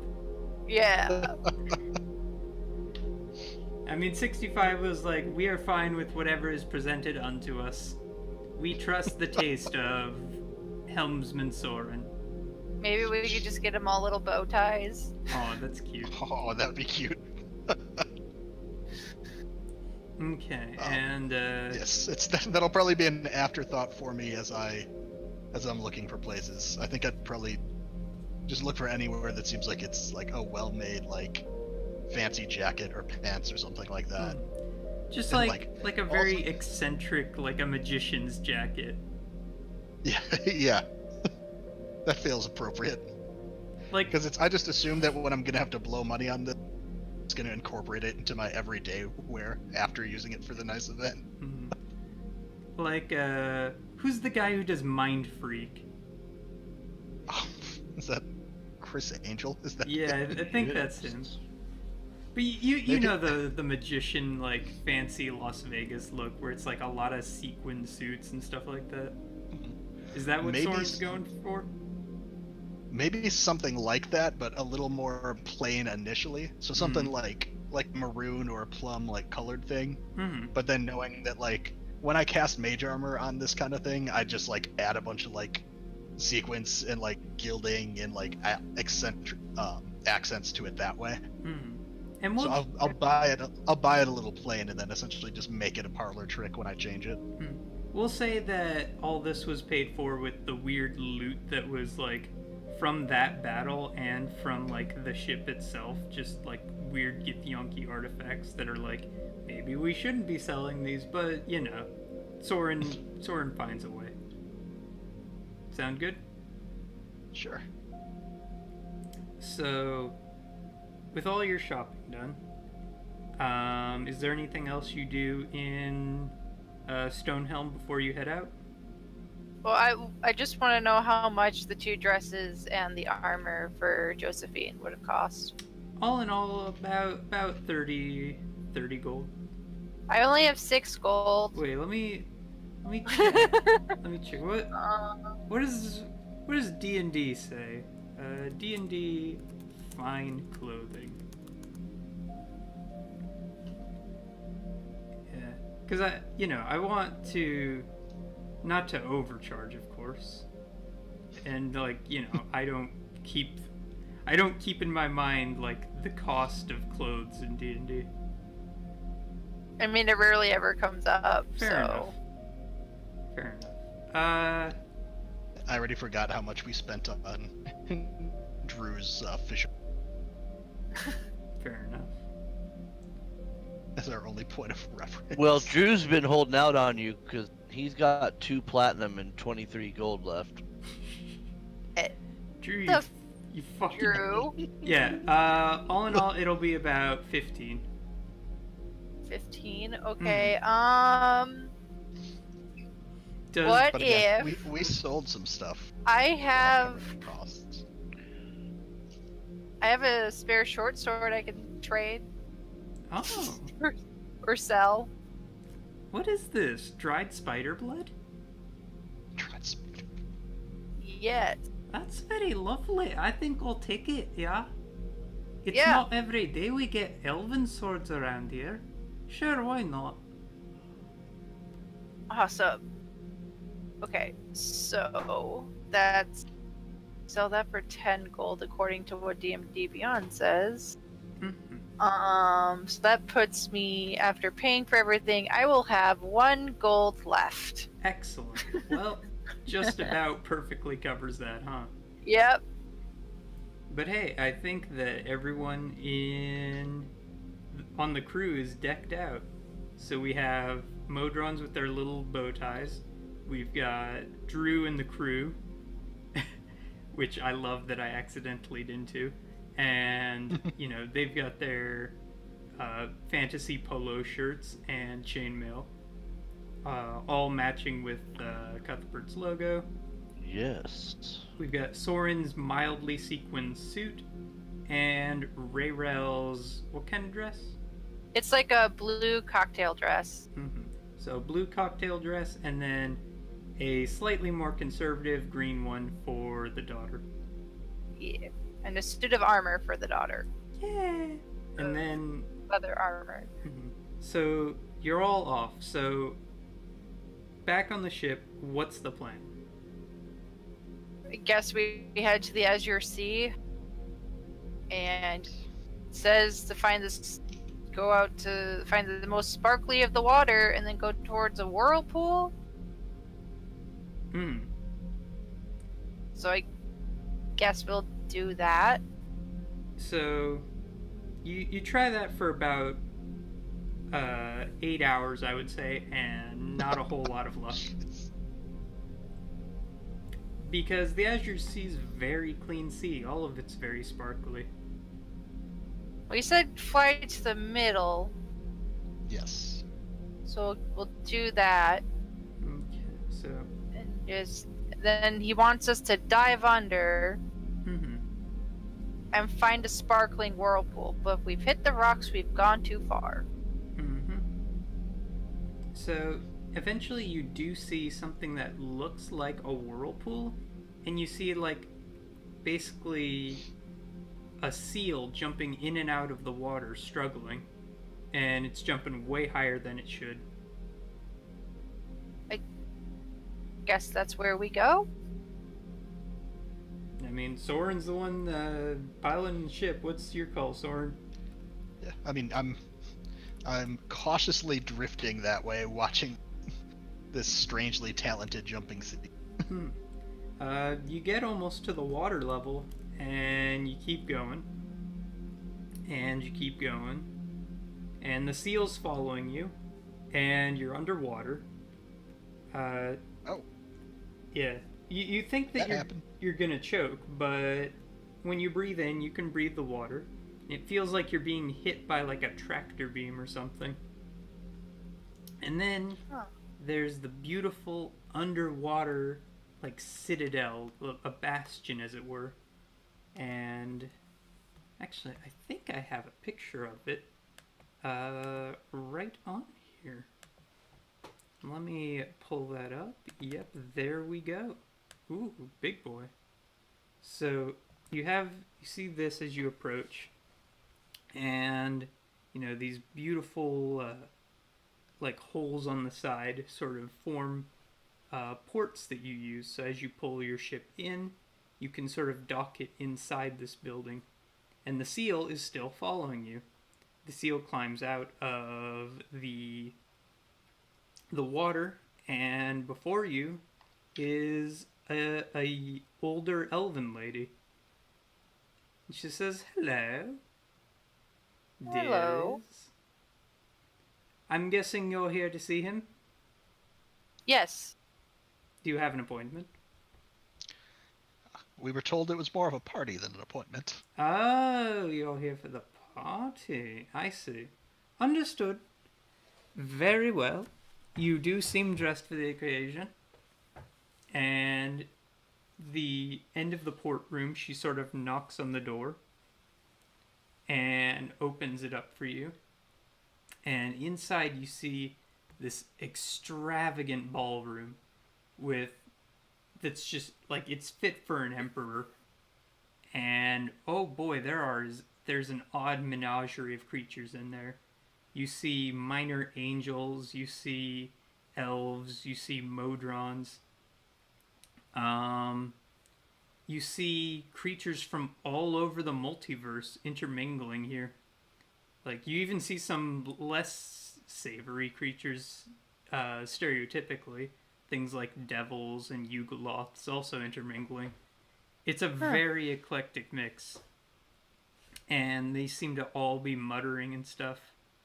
And occasionally, from on the top floor, a halfling will walk out of these double doors at the top of this beautiful staircase and balcony.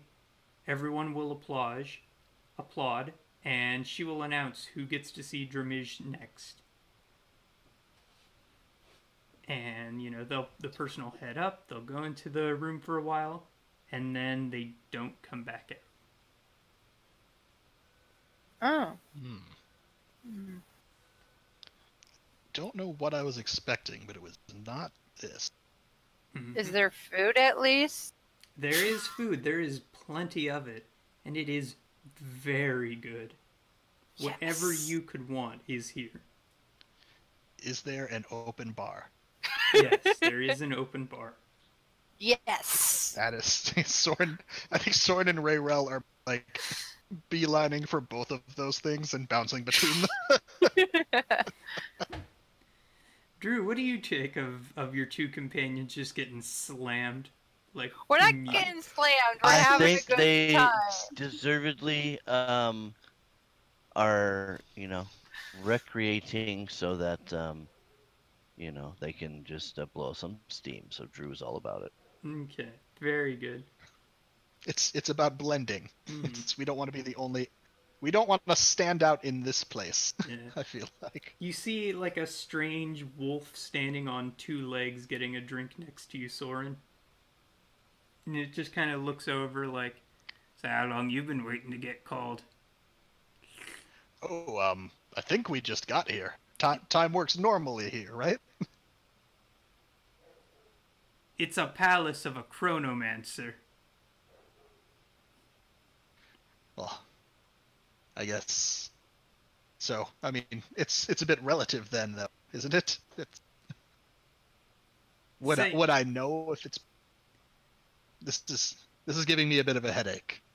I guess my answer was a few minutes. Let's just stick with that. In theory, you've been here a few minutes. I've been waiting, I think, about a year or so to get called. Oh. You know how you get called, right? No. Oh, jeez. Always with the newbies here. Okay. In the center of the room, you will see that there is a little raised platform, and on each of them, there is a puzzle. Once you solve it, Dramij sees you. How he knows when you solve it, I don't know. But I've been stuck on my personal puzzle for what seems like forever now. And so I've given up. I'm just getting a drink at this point. I might leave in a few weeks. Or seconds. I don't know. As far as places to be stuck goes, this is not a bad one. No, it's not. It's not. So it's individual puzzles then? You're not able to say like, no, if we were to say custom team up, for we wouldn't each be able person. to help you with yours. It's custom for each. Got it. So if say like a group of people were invited, do we all have to solve our own individual problem? Likely. Well, thank you. Thank you, sir. What's your name, friend? Me? Vastergrastrix. Vastergrastrix? Yep, not easy for the human tongue. No. Well, if there's anything... I understand it's your puzzle, but if there's anything I can do to help, let me know. You've given us significantly more information than the host place has already, so I appreciate it. They're very esoteric here. Now keep in mind, this is a Yugoloth talking to you, and so, yeah, the information may or may not be credible. Got it. I mean, it's worth checking out at least. Mm-hmm.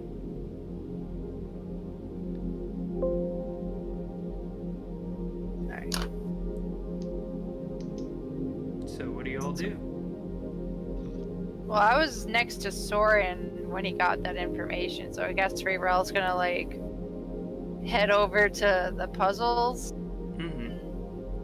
See if that's credible information. So, on the platform in the middle of the ballroom, Rayrell, you see a small piano with only 7 keys on it. And each key has a letter on it. A, B, C, D, E, F, and G, denoting the sound. Right. On the base of the piano is inscribed the words, 4 notes for an audience that cannot savor their sound.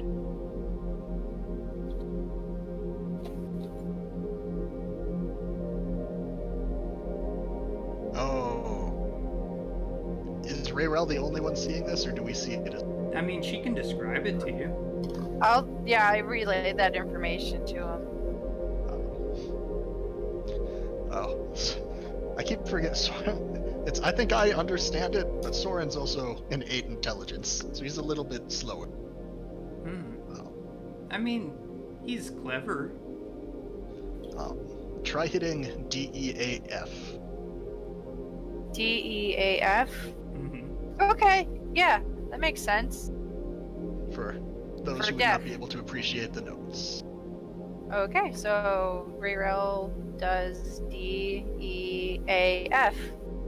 And like clockwork, you hear the sound of a doorbell. And you can hear, basically, as the doorbell rings out, you hear in your mind, 1 step closer. And in your mind, you hear Dramij's voice again. And he says, ring the doorbell, find the key, and the one who may unlock it. Rayrell has rung the doorbell. Now you need your companions to find the key and the one who can unlock it. Good luck.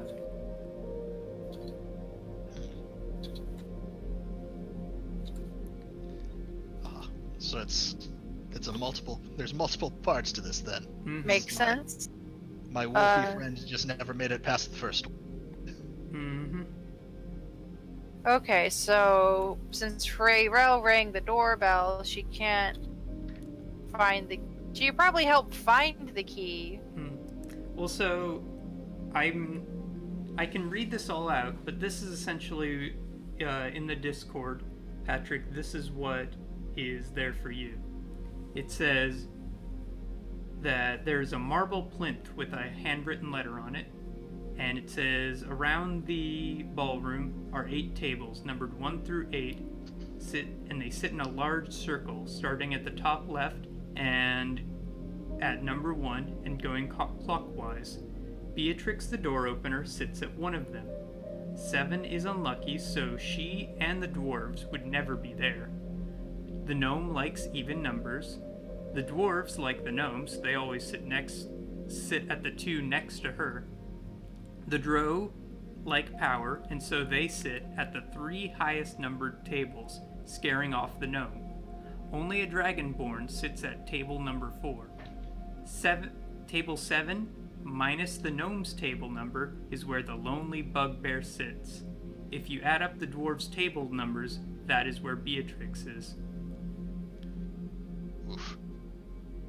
I think, since I'm drawing out a little diagram now, I think I'm gonna use Minor Illusion, just as Soren, to kind of make a little diagram so I can help myself map this out a little bit better, just in the air in front of me. Yeah, so, Rayrell, you don't see his puzzle, but you see him mapping it out with, like, a little illusory, like, pen and paper that he's created for himself. This I think I can work with. It'll take me a moment, but I've got a riddle to find the door opener. So I don't think this will find us the key. And while Soren's working on that, Drew, what are you up to?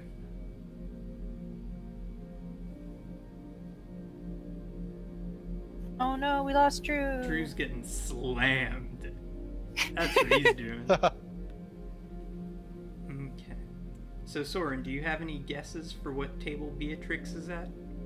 Oh god, not yet. Not yet. Okay. What are you gonna do, Rayrel? I think she's just gonna spend some quality time with her daughter. That's probably the fanciest place she's ever been. So she wants to make sure that Josephine enjoys it. Hey, Mom. Hey, Mom. Yeah. Look at this. And she's got like a little olive like on one of the tables, and she's like aiming it perfectly at the Yugoloth's nose. Darling. No, watch what's gonna happen. Oh, jeez. And she flicks it and it goes up his nose. He's like, you know, I hate humans. I hate children. I don't even know if this one is human. I'm not a fan. And he just leaves. He's just like, throws his hands up like, I'm out. So, question, DM. Looking around these different tables, Yes. is it only, just to make sure I understand the riddle right, is it only one race that's sitting at each of them? So like it says that like the drow are at the 3 highest number tables. Yeah, Are there 3 tables of just drow then? Yep, 3 tables of just drow. Got it. 7.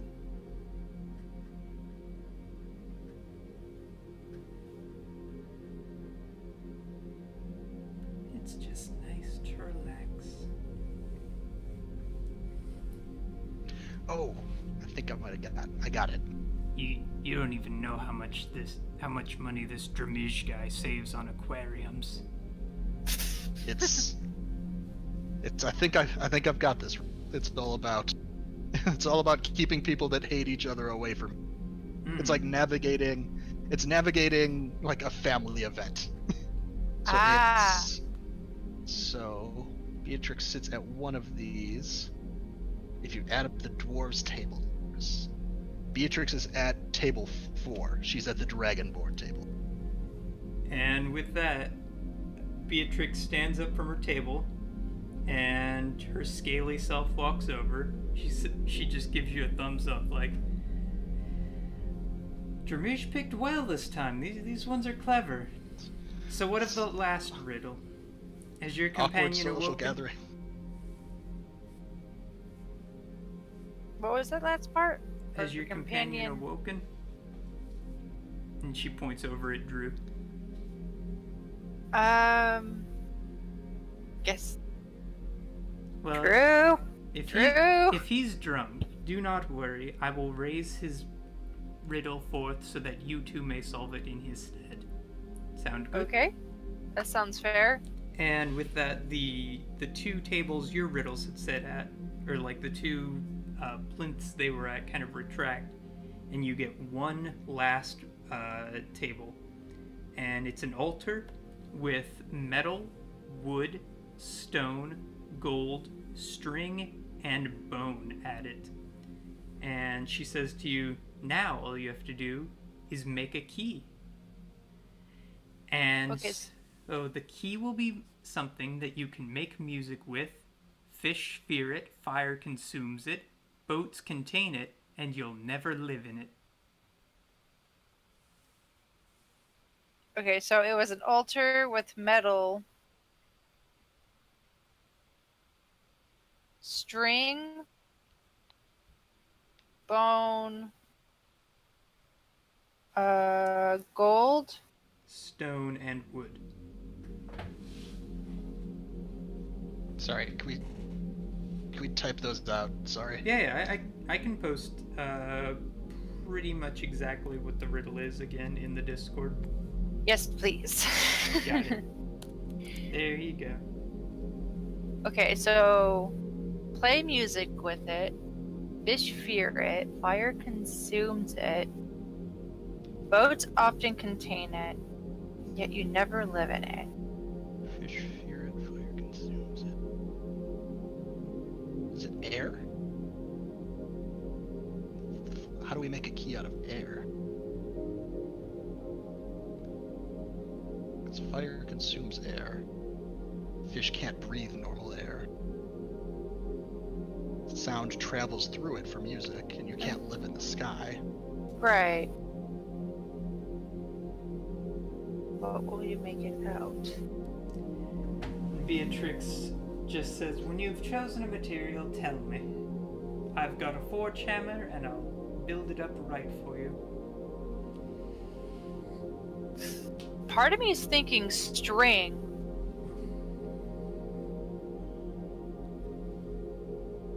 Because you can use string to play an instrument, to fashion a fishing pole, for rope on a boat. Could use it to start fires too.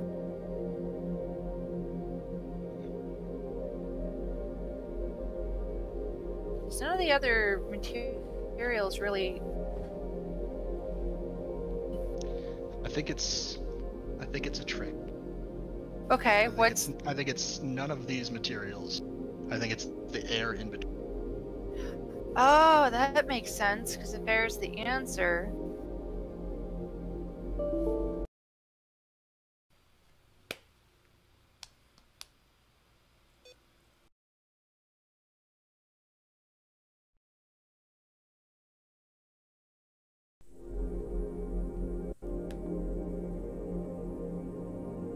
Don't worry, folks, I always play the classics.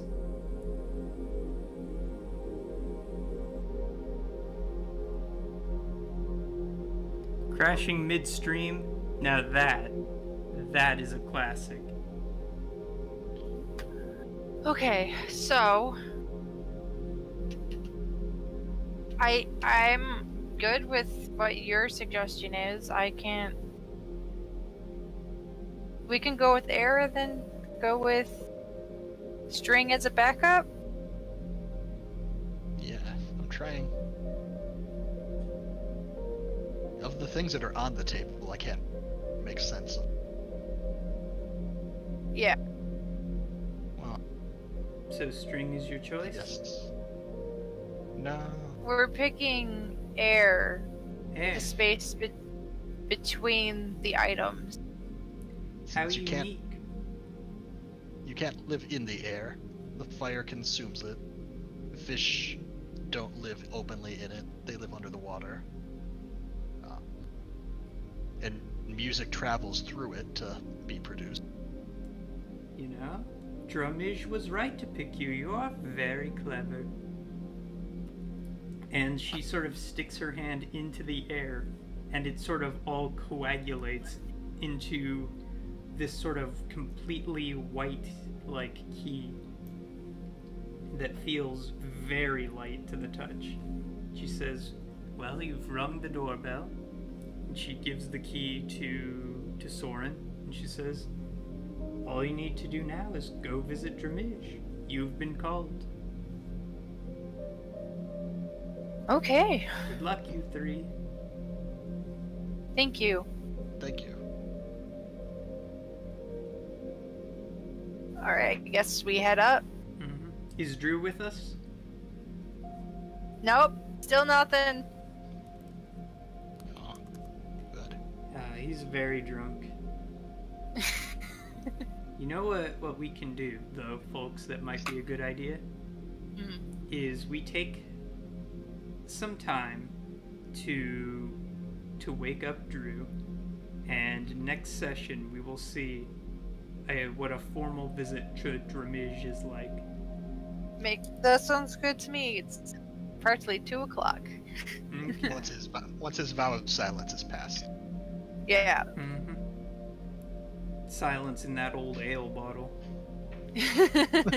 He's deep in prayer, praying for us since we immediately began drinking. Mm-hmm. Well then, we'll call it here for today, folks. I hope you had fun coming beyond Oerth with us. It was a lot of fun. Thanks, everybody. Thanks for watching. Yep. Thanks for watching our first airship fight that turned into a dragon.